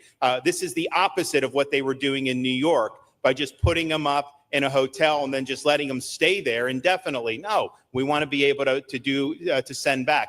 And when you walk into the processing, the president and I, Secretary Noem, Kevin Guthrie, walk through that initial intake. The first thing you see is information on how to go home on your own. Why would you want to come through Alligator Alcatraz if you can just go home on your own? I think a lot of people are going to make that decision. So you're going to have a lot of deportations that are going to be done by the administration, but I think you're going to have a lot of voluntary as well. So this is a force multiplier for the president's efforts. I would just say and echo what Secretary Noem says. There is no reason why other states can't be doing it. And I know Louisiana, Texas, a couple of them, but we've got if only the red states did this, they would be able to expand their capacity by tens of thousands, maybe 50, 100,000 on a given day. That's how you really start to make a difference. And so we're proud to be able to partner with the Trump administration on that. Mr. President, thanks for coming down. I think you highlighting this is going to move the needle in a big way throughout the country. And I think it's going to help all of us achieve the really big results that I think our voters want to see. Thank you. Great job. Thanks. Thank you, Mr. President, for the opportunity. My name is Kevin Guthrie. I'm the Executive Director of the Florida Division of Emergency Management. I'd also like to thank President Heisenberg, Trump, Department of Homeland Security Secretary Noem for joining us here today and for their continued support. I want to thank first by thanking the man to my right, and that's Governor Ron DeSantis, whose bold leadership and swift action made this project possible. Make no mistake, this facility would not be standing here without the president, the secretary, and the governor's vision and determination to uphold the rule of law. Florida is and will always be a law and order state. Even before the president took office, the governor made it clear that illegal immigration would not be tolerated in the state of Florida. When the president and the secretary... All right, while Heisenberg's talking, the memes are flowing. Elon Musk has just been informed that nobody gives a fuck what he thinks because of the Senate voting to pass the big, beautiful bill, which moves on to the House now. So Elon Musk just found out that the Republicans told you to go fuck off. So all of your whining on Twitter means absolutely nothing, Elon. So no one cares. Bridges in 3 days, base camps in 72 hours, and full causeways in 2 weeks. Getting things done quickly, efficiently, and correctly is at the core of our mission. We simply just want to be the best at what we do in the nation. And while Heisenberg is talking, Linko Kenobi for $200. Says, what's up, Jeremy? Getting ready for work. Wish I was home covering this. Anyways, getting ready for my vacation, doing videos, playing games, and I'll be in the movies watching Jurassic World Rebirth and next week Superman. God, I hope I'm wrong about these movies. Hail Cobra Cast and hail the 199. Thank you, Linko Kenobi. I mean, I'm going into Jurassic World with very, very, very, very low expectations. With hopefully, I'm just going to get to see the Odyssey trailer, the teaser trailer that's out there. I'm not expecting much from Jurassic World. I'm still holding out hope for Superman, but the marketing has really put a bad vibe out there. Detainee capacity of up to 3,000 people, with room for additional capacity if you asked us to do so. The detention facility includes over 158,000 square feet of housing and is a fully aluminum frame structure rated for winds of 110 miles an hour or a high-end category 2. Chat. For those people that don't think we're chat. taking that into consideration. Jessica has a boyfriend. Chat is about to cry. Oh, chat is so disappointed. Poor chat. Poor chat. Facility, pharmacy, air conditioning, access to indoor and outdoor rec yards, legal and clergy support services, laundry, Our security element is over 200 security cameras throughout the facility, more than 28,000 feet of barbed wire. I know, I'm 400 just plus fucking with you security guys. personnel to include 200 men and women, soldiers and airmen underneath Major General John Haas's command as the Adjutant General of Florida. And it's all surrounded, as you pointed out, Mr. President, by 10 miles of beautiful Florida Everglades. Contingencies, as with all state correctional facilities, we have a hurricane plan. We will not wait for a Cat 2. We will follow our normal evacuation procedures as we do for any other facility statewide in our great state of Florida. We have on-site fire and EMS resources. And by the way, J.D. Vance is the one that broke the tie. So right here on the big, beautiful bill, here it is. On this vote, the yeas are 50, the nays are 50. The Senate being evenly divided, the Vice President votes in the affirmative. The bill as amended is passed. There it is. So I guess Elon's going to have to campaign against J.D. Vance now because he vowed that he was going to get rid of any Republican that supported the big, beautiful bill. So it looks like he's going to have to get J.D. Vance out of there, too. We're happy to support you, Mr. President, Governor, Secretary. Fantastic. Thank you.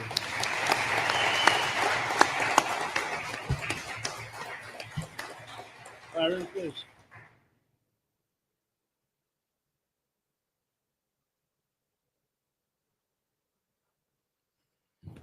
Microphone is racist. The microphone is racist. There we go. First of all, Mr. President, we all have to thank you for your leadership and for the mandate that the American people gave you to finally secure our borders and to deport criminal illegal aliens and longstanding illegal aliens out of the United States. That is a mandate given to you by the American people. I know Secretary Noem, Stephen Miller, Governor DeSantis, myself, on behalf of the other members of Congress in the Senate, and of course here in Florida, we are behind you 100% in that mission. To the governor, I really appreciate you and commend you for your leadership on this, taking swift, decisive action to building this facility.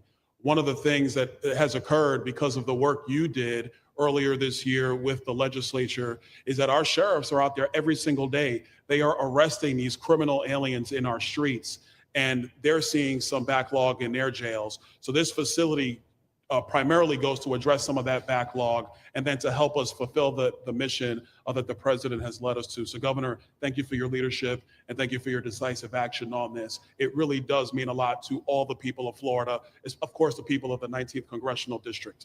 Secretary Noem, I mean, what can I say? The president's right. You're double tough. Thank you, Snooty Mims. So we appreciate for the all your membership leadership. on You and Tom Rumble. Homan And I'm going to read have your been doing super a chat great here in job. just a minute. And I'm actually going back to D.C. after this because we have to vote on one big, beautiful bill in the House. We have to get that to the president's desk so we can get you the resources that you need to fulfill the mission that the American people have asked us to do. I totally agree with what Mr. Guthrie has said. This is a logistical marvel when something like this occurs. We've seen Florida Department of Emergency Management answer the bell time and time again. The governor has said we need to accomplish this, and DEM gets that job done. And we had a side conversation about, I know there were some concerns. People were like, well, what happens if a hurricane comes? What happens if this happens? And I looked at Kevin Guthrie and I said, you already have a plan, don't you? And he goes, of course we have a plan. You know that we do.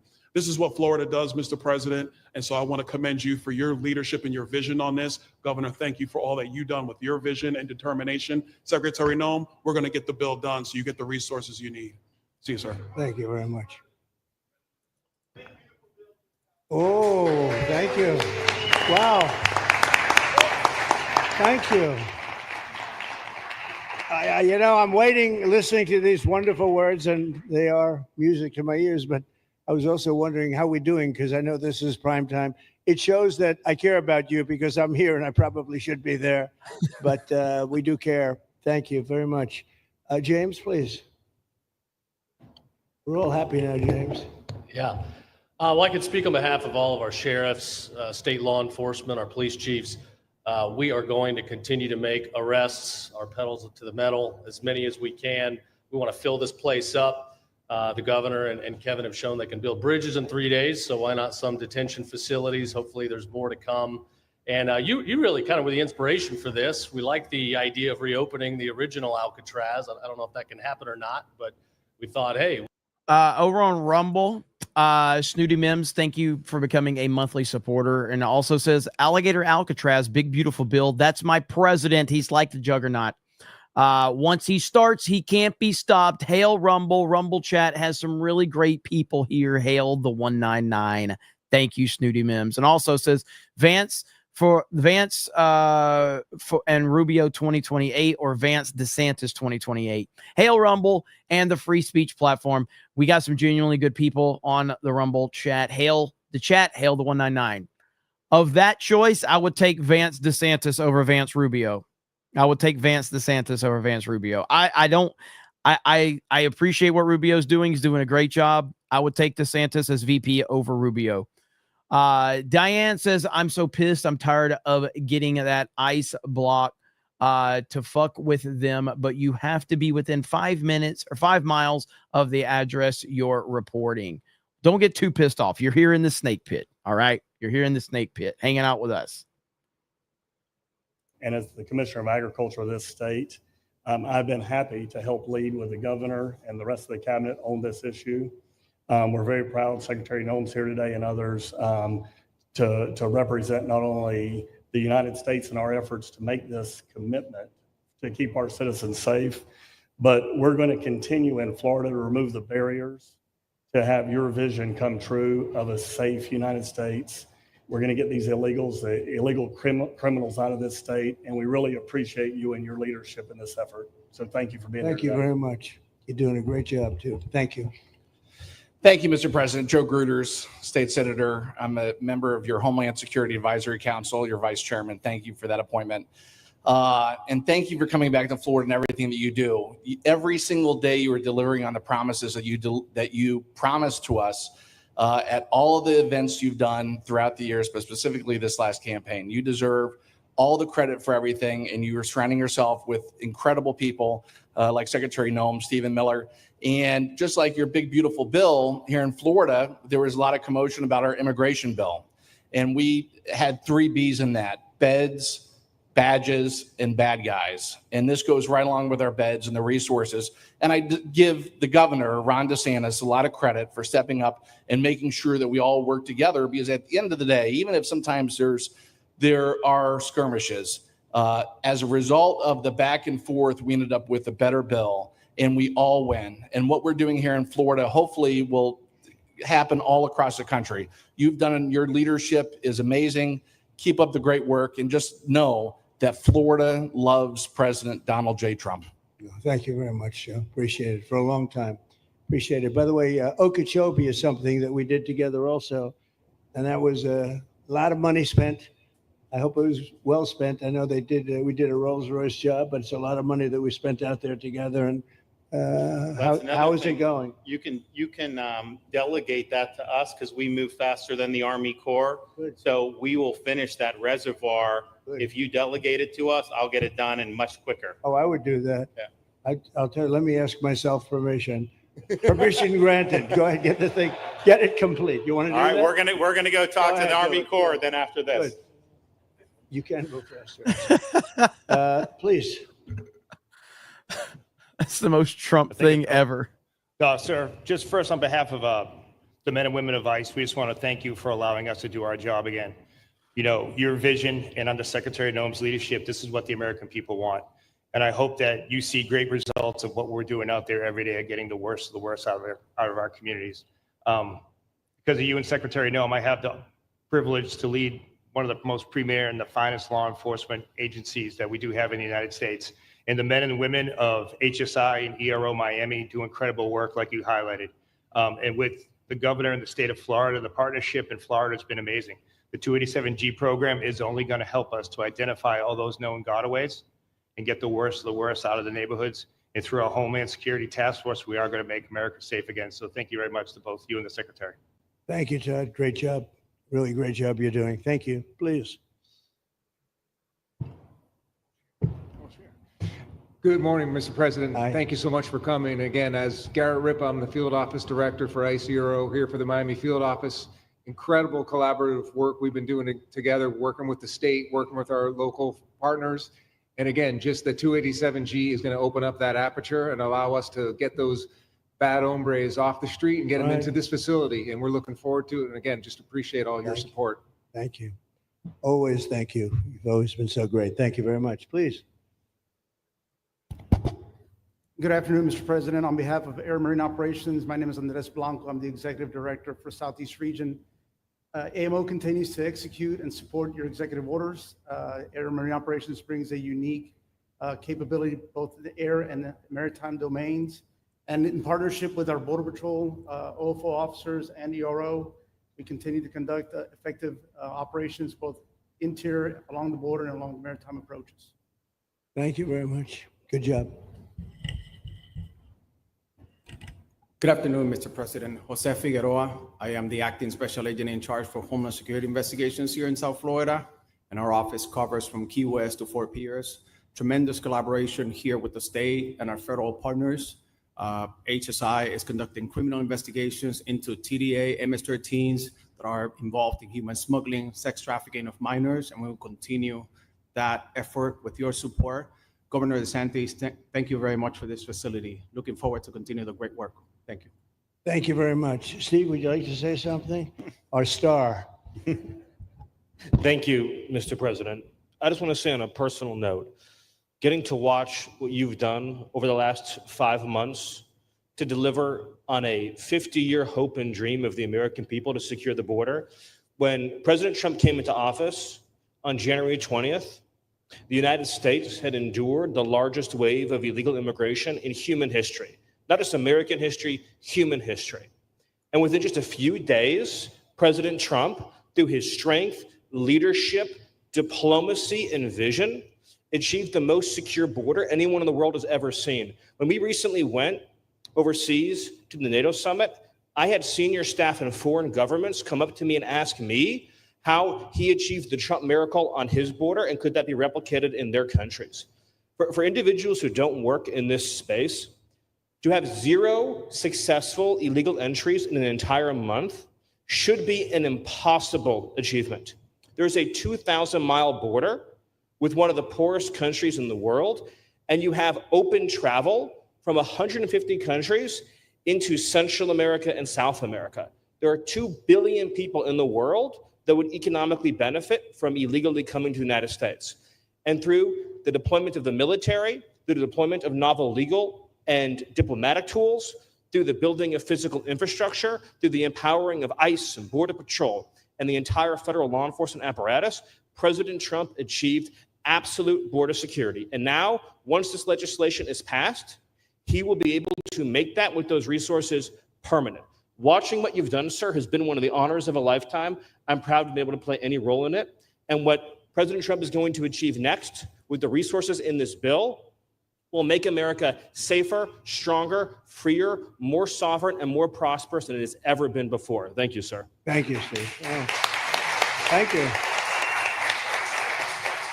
And the bill is going to be great for Ron. It's going to be great for Florida too. There's a lot of set-asides for Florida. Some of the things that you wanted to do, and so it's great news to hear that it was approved. Do you want to take a few questions, Ron? We'll take a few questions from these. Yeah, please go ahead. Yeah. Thank you, Mr. President. Given the likelihood of the One Big Beautiful Bill passing, and we look forward to the success of this facility here, how many more facilities like this do you feel that the country needs in order to enact your agenda of mass deportations? Well, I think we'd like to see them in many states, really, many states. This one, I know Ron's doing a second one, at least a second one, and probably a couple of more. And, you know, at some point, they might morph into a system where you're going to keep it for a long time. You know, it's not that far away from jails that take years to build and money is spent and wasted. And, you know, like the railway that they have in California that costs like 40 times more than it was supposed to cost. The same things happens with prisons. You look at this in a short period of time, Ron, James, and some of the people that really worked on it along with our people, they did this in less than a week. And you look at it, it's incredible. The incredible thing is picking the site, because the site was one of the most natural sites. It might be as good as the real Alcatraz site. You know, it could be. Oh, that's a spooky one too, isn't it? That's a tough site. But So I think it could last as long as they want to have it. I mean, you may morph this into, your prison system, frankly, which I know you always need, unfortunately. I'd like to say, a little controversial, but I couldn't care less. We have a lot of bad criminals that came into this country, and they came in stupidly. It was an unforced error. It was an incompetent president that allowed it to happen. It was an auto pen maybe that allowed it to happen, and it did happen. But we also have a lot of bad people that have been here for a long time, people that whack people over the head with a baseball bat from behind when they're not looking and kill them, people that knife you when you're walking down the street. They're not new to our country. They're old to our country. Many of them were born in our country. I think we ought to get them the hell out of here too. You want to know the truth. So maybe that'll be the next job that we'll work on together. But I think getting them out, we forget about them. We had some bad accidents in New York. They're not accidents. They were done very much on purpose. People being pushed into a subway just before it arrives, going 40 miles an hour. And they're 10 feet away from where the thing is to get pushed right into the face of the subway train, get whacked and killed. These are sick people. I'd like to get them out of here too. Yeah, please, go ahead. White shirt, glasses. Julio Rosas, Blaze Media, sir. A couple months ago, I ran into former DHS Secretary Mayorkas, and I asked him a couple questions about his disastrous handling of the border. He didn't like my questions. But the number one question that I heard from people in responding to my video was, why hasn't he been arrested yet? Obviously, you guys are cleaning up the mess that was made deliberately for the past 4 years, and so people want accountability. It's great to see that the border is secured, and it's great to see the state level cooperation. But I guess I would ask you, why hasn't he been held accountable, or anybody really? Well, pardons were given out by to many people, and they shouldn't have been given out. Like the Unselect Committee of Political Thugs was given a pardon because they destroyed all of the information from 2 years of hearings, and they should be arrested, but they were given pardons. Was he given a pardon, Mayorkas? Was he not? I don't believe so. Well, I take a look at that one because what he did is it's beyond incompetence. Something had to be done. Now, with that being said, he took orders from other people, and he was really doing the orders. And you could say he was very loyal to them because it must have been very hard for him to stand up and sit up and talk about what he allowed to happen to this country and be serious about it. So he was given orders. If he wasn't given a pardon, I could see looking at that. In fact, why don't you take a look at it, Kristen? He was impeached, but yeah, it was just a fake impeachment. It was a fake impeachment. Why don't you take a look at it? I think he was so bad. They were all so bad. Look, it was the worst president in the history of our country. We've had some bad ones, but he was the worst president. But somebody told Mayorkas to do that, and he followed orders, but that doesn't necessarily hold him harmless. So take a look at it. It's a very good question, actually. Thank you. Yeah, please. What's up, Harley Dave? Go ahead. Mr. President, you and the Secretary have both said that many people have self-deported since you came back into office. Yeah. How many is many, and has the rate gone up? How do you see the tempo of that moving forward going on?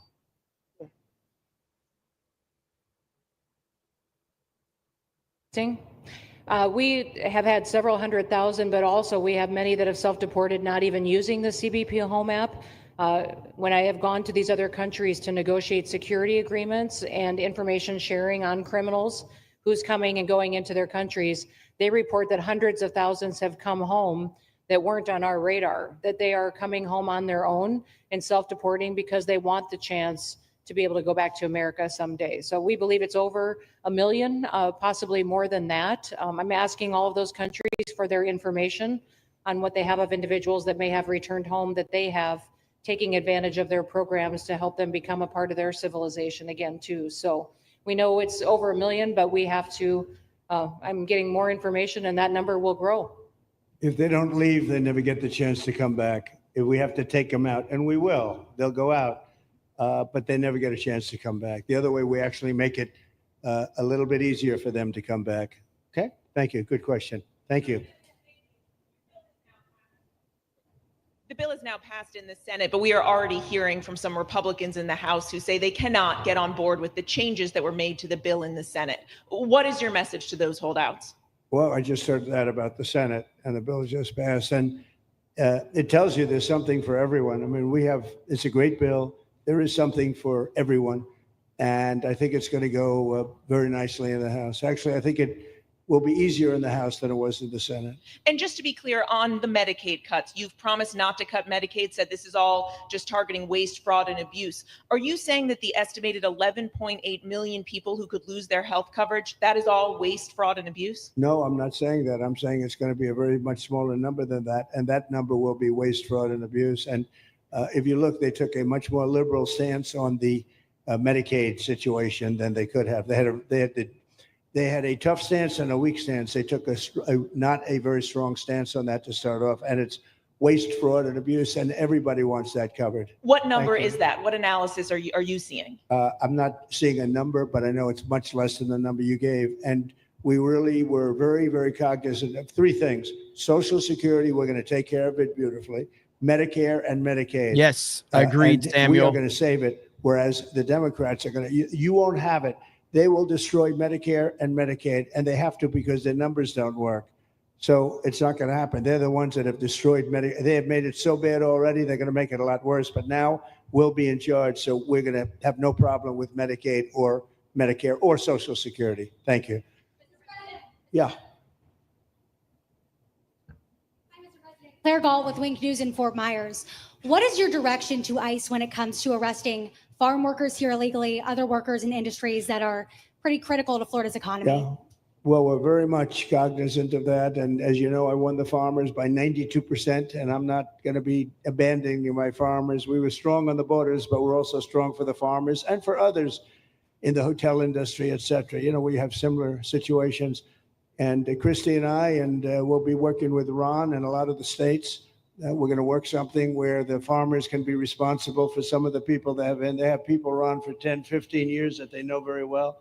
We're going to put them responsible and we're going to issue a form of a card or document, and the farmer's going to be responsible for these people. They're not going to have citizenship, but they'll be working, they'll be paying taxes. We need to get our farmers the people they need. Otherwise, our farmers aren't going to be able to do their land.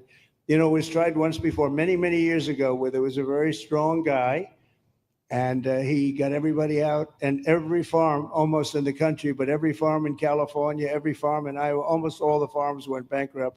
They had nobody to work, and we don't want to have that situation. So we're going to work it. We're going to put our farmers and others in charge of the people that they have under them. They know the people, and I think it's going to work out really well. We're going to take care of our farmer, but we're going to get the criminals out. Okay? Yeah, go ahead, please. Thank you. Mr. President, how do you respond to critics who fear that a 3,000-bed detention center and the waste that could produce will pollute the surrounding federal protected land, including land that both administrations have invested billions of dollars in restoring? Well, I was one of those that invested billions of dollars and hundreds of millions of dollars right here in the Meadowlands, but in the Everglades, and the Meadowlands too in New York. If you look at what we did up there, speaking of the Meadowlands, a lot of places like this, but this is a very unique one. One thing I'll say about this land, we'll be gone a million years and this land is still going to be here. It's not going to be much different. You'll have the water moccasins.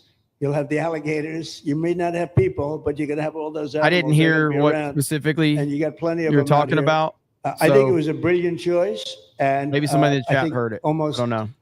Anybody in his or her right mind would say this was a brilliant choice. I give the governor a lot of credit for using this piece of land. And in addition to that, it's on top of something that was already developed. It's an airport. You know, you have the runways, you have so it's already been developed. So it's not like you're dropping dirt right into the thing. There was zero movement of that. That was done many years ago because the airport's very old, but it was an abandoned railroad, an abandoned airport. And frankly, it's like perfect. And you can do expansion on this site substantially without doing anything. So the people, I heard them complaining about the Everglades. There's no, I don't think you've done anything to the Everglades. I think you're just enhancing it. This was already here. How long has the airport been here? Decades.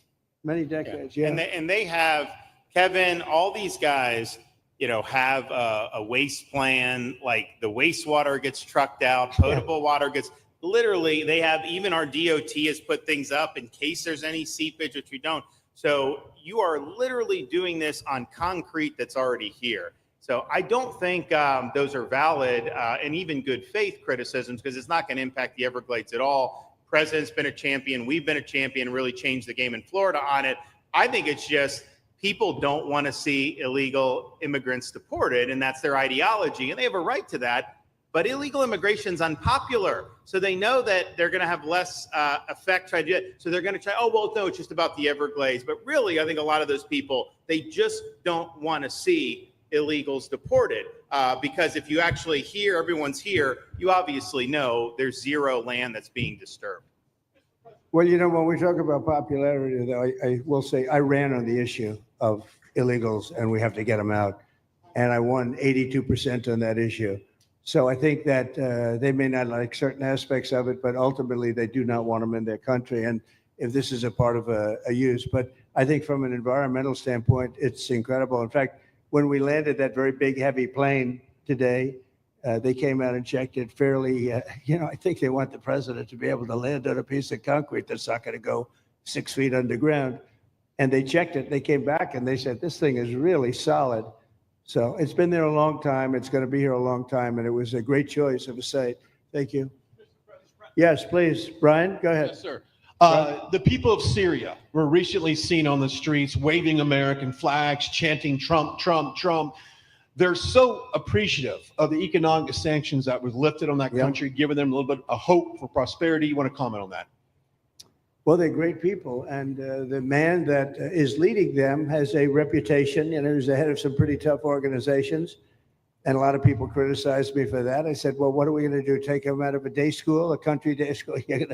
It's going to be, by nature, I would think, Ron, they'll be pretty tough. And he is pretty tough. But I met him, spent a lot of time with him, good guy. I took off the sanctions because if I didn't do that, they wouldn't have had a chance. And Syria has a chance. The people are great. They work hard. They're very smart. It used to be a place of professionals, accountants and lawyers and doctors and high academic credentials in that part of the world. And I think it's going to work out great. I took off the sanctions and they were very appreciative. They were shocked, but they were very appreciative. We're giving them a chance at survival. With the sanctions, it couldn't have worked. Thank you. Mr. President, your beloved New York City may well be led by a communist soon, Zorhan Mandami, who in his nomination speech said he will defy ICE and will not allow ICE to arrest criminal aliens in New York City. Get your that message clip, Benny. to communist Get Zorhan Mandami. Well, then we'll have to arrest him. Look, we don't need a communist in this country, but if we have one, I'm going to be watching over him very carefully on behalf of the nation. We send him money. We send him all the things that he needs to run a government. And by the way, they get about 3 times what you get, Ron. If you look at the per capita, Florida gets 1/3 of what New York gets in terms of the numbers. Why don't you give us those numbers? Yeah, well, Because that's what we should send him. Yeah, well, like sometimes people say Florida gets more because they count Social Security recipients, but that's not money to the state. Those are seniors that live here. If they moved to North Carolina, you could count it there. So it has no interaction with the state government. They get more in the city and state governments than we get. Right, substantially. We're going to be watching that very carefully, and a lot of people are saying he's here illegally. We're going to look at everything, and ideally, he's going to turn out to be much less than a communist. But right now, he's a communist. That's not a socialist. I've always said we will not have socialism in this country. In the speeches, I said, well, what? They skipped socialism, and you got a lot of them like that. And you see AOC, she's out there with her, bad IQ. She's out there ranting and raving about how wonderful he is. And look, so far he's winning. He still has a race to win, but so far he's winning, and he has an advantage as a Democrat in New York City. Her bad I was there a long time ago, and it was a long time since a Republican won the city. Yeah, but you would think that a Republican would be able to win. Or you have a good independent running, Mayor Adams, who's a very good person. I helped him out a little bit. He had a problem, and he was unfairly hurt over this question. He made a statement to the effect that this is terrible. New York City can't have all these immigrants come in. And like he was indicted the following day.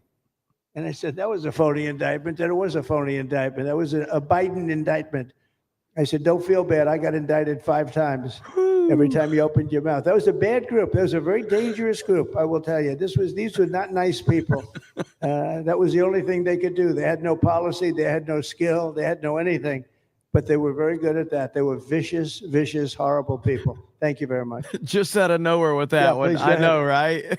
Anna Giratelli with Washington Examiner. Governor DeSantis has proposed using National Guard, deputizing them as immigration judges to get through this massive backlog of people in the immigration court. Would you be open to that? Yes, he has my approval. That wasn't too hard to get, was it? He didn't even have to ask me, James. You didn't even need James to ask me. He has my approval, okay? Good. I also like what he's doing in Okeechobee. He has my approval for that, too. I don't know how we work that out, but we'll work it out. We'll follow up. Go ahead. Please. President Trump, Jake Stofan with Action News Jax from up in Jacksonville. There's some talk about a facility similar to this up in Camp Blanding. Has that been approved by DHS? If not, what's the timeline? When could we see ground break on that? Well, I'll ask Ron or James to talk about it. Do you want to mention it, James? The overarching plan, I think the secretary has said she supports the whole plan. So you guys are going to keep going. Yeah. So, Mr. President, just specifically, the response for proposals is out for that today. It closes, I can't even remember what day of the week it is, but it closes on Wednesday at 5 o'clock. Then we will do notice to proceed. So I would say right after our wonderful Independence Day, we will be starting construction there at that facility. You have another big runway there too. That's great. Wow. Well, I love these runways. It's very convenient, I must say. Having a runway is a nice thing. Today, you don't get runways approved. I will tell you, it's tough to get a runway. Although in the age of Trump, you get them approved fast. We're approving massive electrical bins, what they call them bins, but big electrical facilities for all of the factories and the AI that's coming in. They're going to build their own electric. They're going to be really. They're going to be made into electrical providers. They're going to have a lot left over. They'll put it into the grid. I think, they're going to end up doing so much. They'll put it into the grid. Won't even cost anything from their standpoint. But so we have a lot of that happening. We get approvals fast. So, but I was just saying runways are hard to get, but we'll get them now. But in the past, I would say over the past 30, 40 years, when you can get a runway, that was considered gold. Okay, please go ahead. Go ahead. Sure.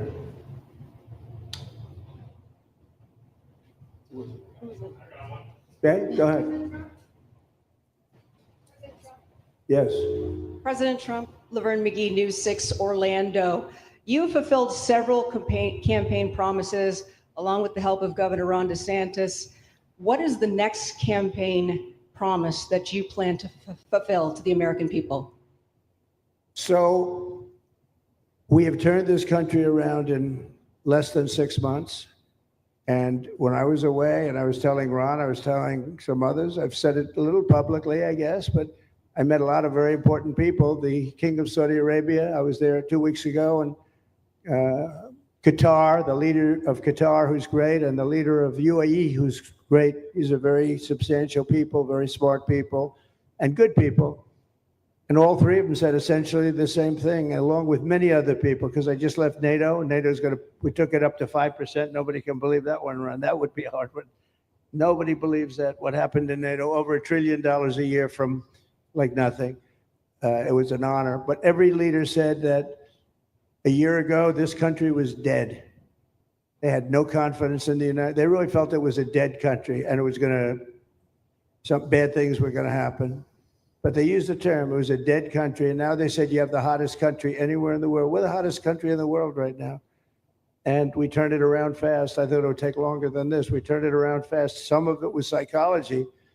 And we had to know how good we were. But others was getting rid of rules, regulations, and all of the things that I got rid of already. I signed more executive orders than anybody in history, times like 3 or 4. And I got rid of just one. I got rid of the other night. You buy a house, they have a faucet in the house, Joe, and the faucet, the water doesn't come out. They have a restrictor. You can't, in areas where you have so much water, they don't know what to do with it. You have a shower head, the shower doesn't, you think it's not working. It is working. The water's dripping out. And that's no good for me. I like this hair I like that hair nice and wet. Takes you have to stand in the shower for 20 minutes before you get the soap out of your hair. And I put a thing in, and it sounds funny, but it's really not. It's horrible. And when you wash your hands, you turn on the faucet, no water comes out. You're washing, water barely comes out. This was done by crazy people. And I wrote it all off and got it approved in Congress. Done so that by they can't just crazy change people. It because I did it in my first term. Everyone was so happy. And then one of the first things that Biden did when he came back is he put the restriction on showers, toilets, and sinks. Put this restriction and washing machines. Washing machine, they give you like a quarter of this bottle to do your clothing. And people needed 10 of these bottles. And the people came to me from Whirlpool. They said, we can't make a machine that's competitive. We can't make a machine that it doesn't work. Why? They don't let us use water. Do you have any problems with water? No, we have so much we don't know what to do with it. You know, it comes down from heaven, right? And I approved all of that, the washing machines, the whole thing. The dishwashers, that was the other one. They give you like this much water right up to there to do your dishes. So people, you know what they do? They keep pressing the button. So they end up doing the dishes 10 times. They end up using more water than you would have used if you did it right in the first place. So all of that stuff has been written off. It sounds crazy. It's little things. The straw. I let you go back to a plastic straw. I was tired of having straws melt in my mouth, you know? It wasn't working. The paper wasn't working too well. So these are little things that I did. Then we have the big things. We have the biggest things, and that has to do with some of the subjects we're talking now. I think the things we're talking about now are the biggest, because if you don't have borders in this country, borders and good elections, and we're working on that next.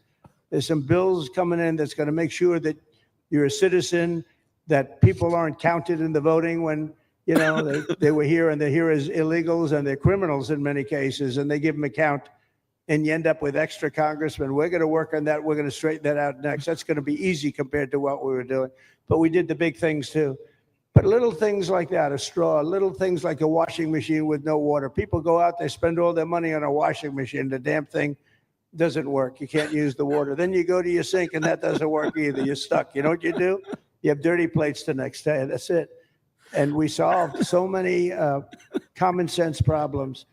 And they weren't easy. You know, there are people that really weaving believe like in this stuff. crazy, But, you know, dude. most states have so much water, they don't know what to do with it. And look at North Carolina. I mean, they had a lot of water, and they have to get restrictors on their, you know, on their kitchen faucet. So we're very proud of the things we did, and we're going to do a lot more of them. Yeah, please, go ahead. You guys in good shape. It's Eric Bowling. How you doing, sir? Something we've talked about for, I'd say, better part of 20 years. I think it's something near and dear to your heart, energy, our energy security. Yeah. Under Joe Biden, average price of oil for the 4 years was about $79 a barrel. He drained the SPR halfway down, promised to replenish it, never did. Right. Under you, first term, $53 average price for 4 years. Biden was $78 for 8 years. It was never refilled. The question is now it's $64 or so. Yeah. What coming down rapidly.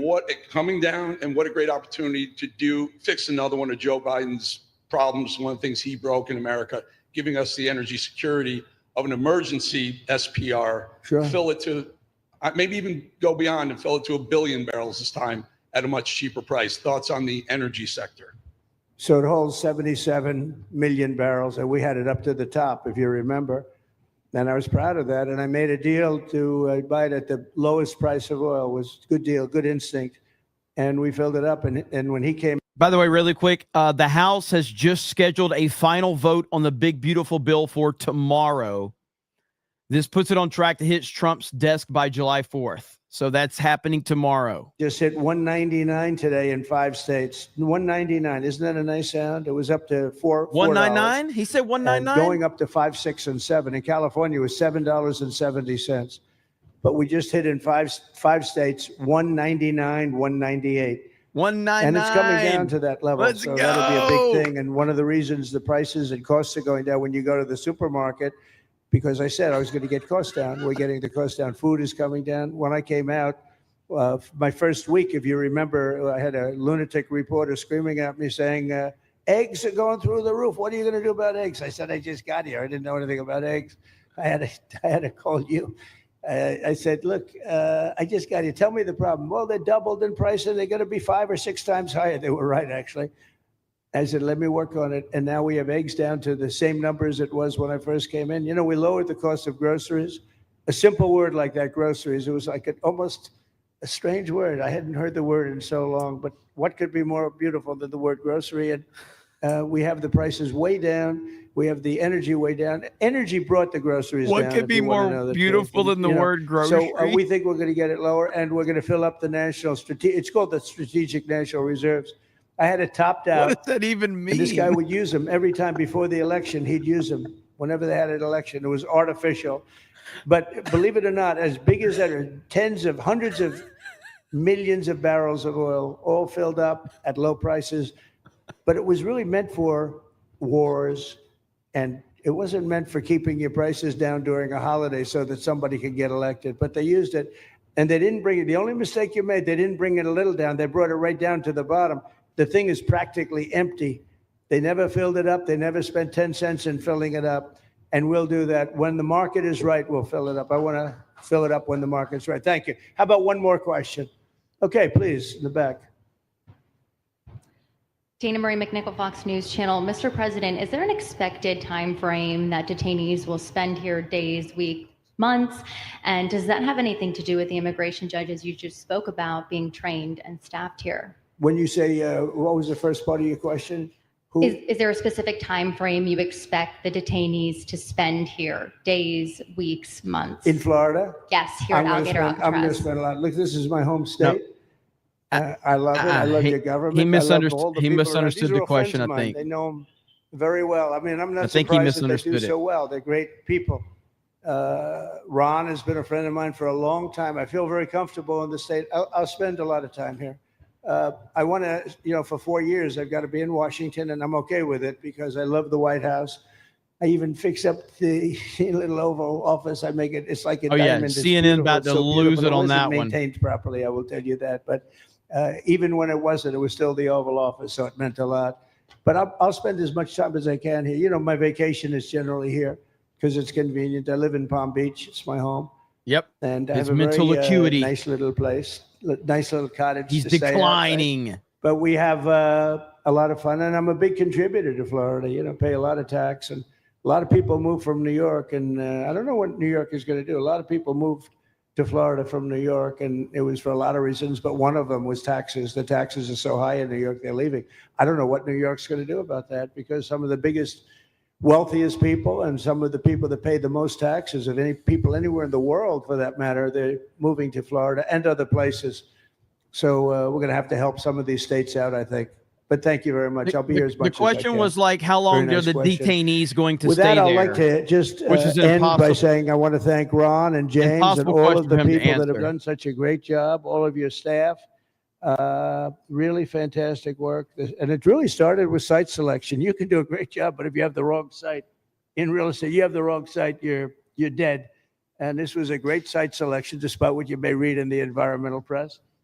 Good job. And this was an honor for Christy and myself and Steve and all of our people to be here. And I also appreciate the media. They've treated us very fairly. Over the last few weeks, I've been treated very nicely.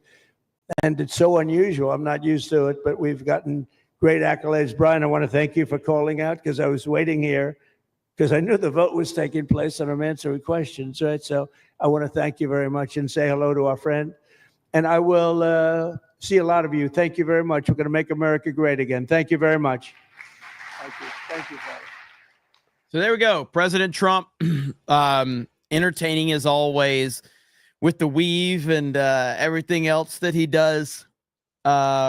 He's just so funny to listen to him and how he approaches things. It's absolutely great. GP Baylor's is tired of hearing the whining about the Epstein list. If you voted for Trump, you voted to trust his decisions. Give it time. If we lose 2026, all of this is for nothing. That is the focus. Yes, and the big, beautiful bill has passed the Senate. Trent says, thanks for staying true to MAGA. Keep fighting the figs. I'm here till the end. American Patriot says, 100% correct, Jeremy. All these people trashing the big, beautiful bill over one issue don't have any idea how politics work. These are the same voters that will start going anti-Trump over one issue they don't like. Agreed. Maza says, what's for lunch, chief of the Alligator Alcatraz, bruh? We'll see. Chunk the Punk, MAGA, says MAGA. Ride the Guy says, big, beautiful bill passed by one vote and now goes to the House. Jeffrey Hill says, I love this living in Florida. This was awesome. And thank God that the bill passed. Go Trump. Let's see here. Mazda says, I get people are doom and gloom about NYC, but everyone forgot about Curtis. Is it Silva? Is that it? He's proven he is for New York and law and order. He's also a Trump hater. That guy. Is that the guy that wears the hat? He's also a Trump hater. Packy Proton says profile pic change to celebrate the grand opening. There it is right there. Mazda says, my day has been officially ruined. Happy birthday, Jessica. Vault 95 says, the best part of lunch is Cobra Cast. Hail the 199. Packy Proton says, reopen insane asylums. Samuel says, if any previous president even just got no tax on overtime, they would have been likely to be praised for months. OT is typically voluntary or merit-based. The same people whining likely want others to pay off their student loans for them. This is true. Terry says, was Trump saying he could deport criminal citizens? I don't know. I didn't hear exactly what you were referencing. If there are people that are legally here but still committing crimes, then they can be deported. But I don't know exactly what Trump was referencing. Operation One says America is like McBain from The Simpsons. We're under attack by commie Nazis. And Cornboy with a super sticker for a 199. Lying Dogface Pony Soldier with a gifted membership earlier. Thank you so much. Appreciate that. So we have Tuesday night's main event tonight. But again, I'm not going to end right this second. So right here, breaking, the House has just scheduled a final vote on the big, beautiful bill tomorrow. This puts it on track to hit Trump's desk by July 4th. This is exactly what Trump wanted. So that will be interesting to see how that goes. I'll probably cover the voting tomorrow. Depending on what time it happens, I will probably cover that because I do have daily tomorrow as well. So we'll see how that goes. It will be interesting. I haven't seen Elon tweet since it passed the Senate. No, nothing from Elon. So he's staying quiet right now. I don't know if his feelings are hurt because he realized, again, Elon had a ton of power when he was linked up to Trump, but without Trump, Elon is nothing in the world of politics. Trump is everything. Trump is the guy. And Elon is, an amazing person. And he's done things that nobody else could do in this life, with what he's accomplished. But you're not going to defeat Trump. And that's just the bottom line. And the sooner he realizes that, the better. He's putting threats out there against President Trump, saying he could escalate this, but he's choosing not to. Nobody cares, man. Like, there's nothing after him spazzing out all over the Epstein list and all of that. Yeah, my Tesla stock is dropping like crazy, dude. Like, let me see where Tesla's at right now. Yeah, Tesla's just dropping like crazy. And it's been dropping for the past several days. So thanks, Elon. Thanks. I'm not going to sell it because all it'll take is for him to just stop attacking Trump and it'll go back up. But he's not doing himself any favors right now. But the more he goes after Trump, the worse it's going to be. Let's see. Tesla down $14 today. Elon needs to shut up. He's not going to, at least no time soon. Let's see here. All right. So good news for President Trump and his agenda. And I would say the majority of the complaining you're hearing is just on Twitter, which is fine, man. People can complain. That's fine. I mean, but I just think the lack of perspective is what's, people act like Trump can just get things passed based on what he wants. And that's just not how politics works. He's got to work within the system that we have. And so many people don't understand that. They just think that Trump should just do this. And it's like, that's not how it works. Do you not understand how politics works? Do you not understand how getting things pushed through works? It's a fucking complicated system full of ridiculous people. And yeah, I wish the system wasn't the way that the system was, but this is how the fucking system is. It's not as cut and dry as, well, I want this. And it's like, okay, that's fine, but that's not how this works. Do you not understand that? Like, fuck, I'm not even the most intelligent political mind in the world, and even I understand that, and I'm retarded. So you have all these people on Twitter just thinking like, well, this thing that I want is not in the bill, therefore the whole bill has to go. And it's like, okay, but that's not how politics works. That's not how any of this works. It is a very complicated process full of people that are going to do everything in their power to block it or vote against it. And then they fight for what they want. And then you have to make compromises here. There's give and take here. There's all types of bullshit that goes with this. And people don't understand that. Anyway, we shall see. Bennett says, I haven't heard Jeremy complain about Lisa Murkowski or Susan Collins, but he will bitch about Rand Paul and Massey all day. I have bitched about Murkowski in the past. So yes, I have. Absolutely. Essentially, I'm on team get rid of anybody that doesn't support President Trump's agenda. So I don't really know what your point is there, but yes, I have complained about Murkowski in the past. So, but on that note, fuck Massey and Rand Paul. Fuck them.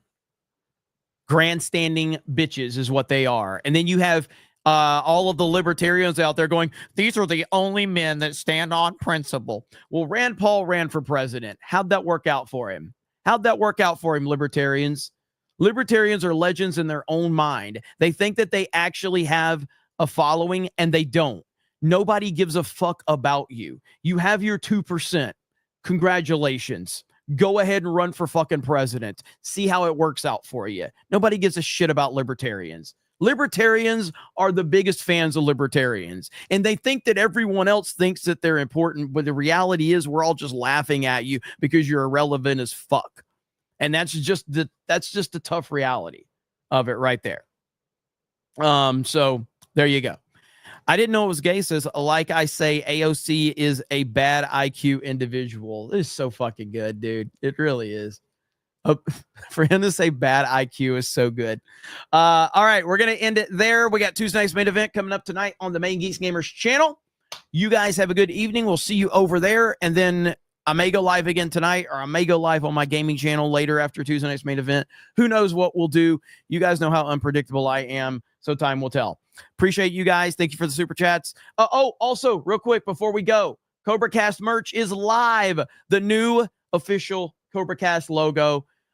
Whether you want to get the t-shirt, whether you want to get the hoodie, or what else, we got other stuff over there on Teespring. The new CobraCast merch is live. That will be available for a couple of weeks. So you got to go over to Teespring right now and go pick it up. And I love the new design. We've had this design in the past. We sold some shirts with it, but we've added the red and blue color to it. A Real American Podcast, a play on G.I. Joe, A Real American Hero. So there you go right there. Make sure you go check that out. Mods are dropping links in the comments right now. I want to see you guys rocking that at the next meetup. It's going to be freaking badass.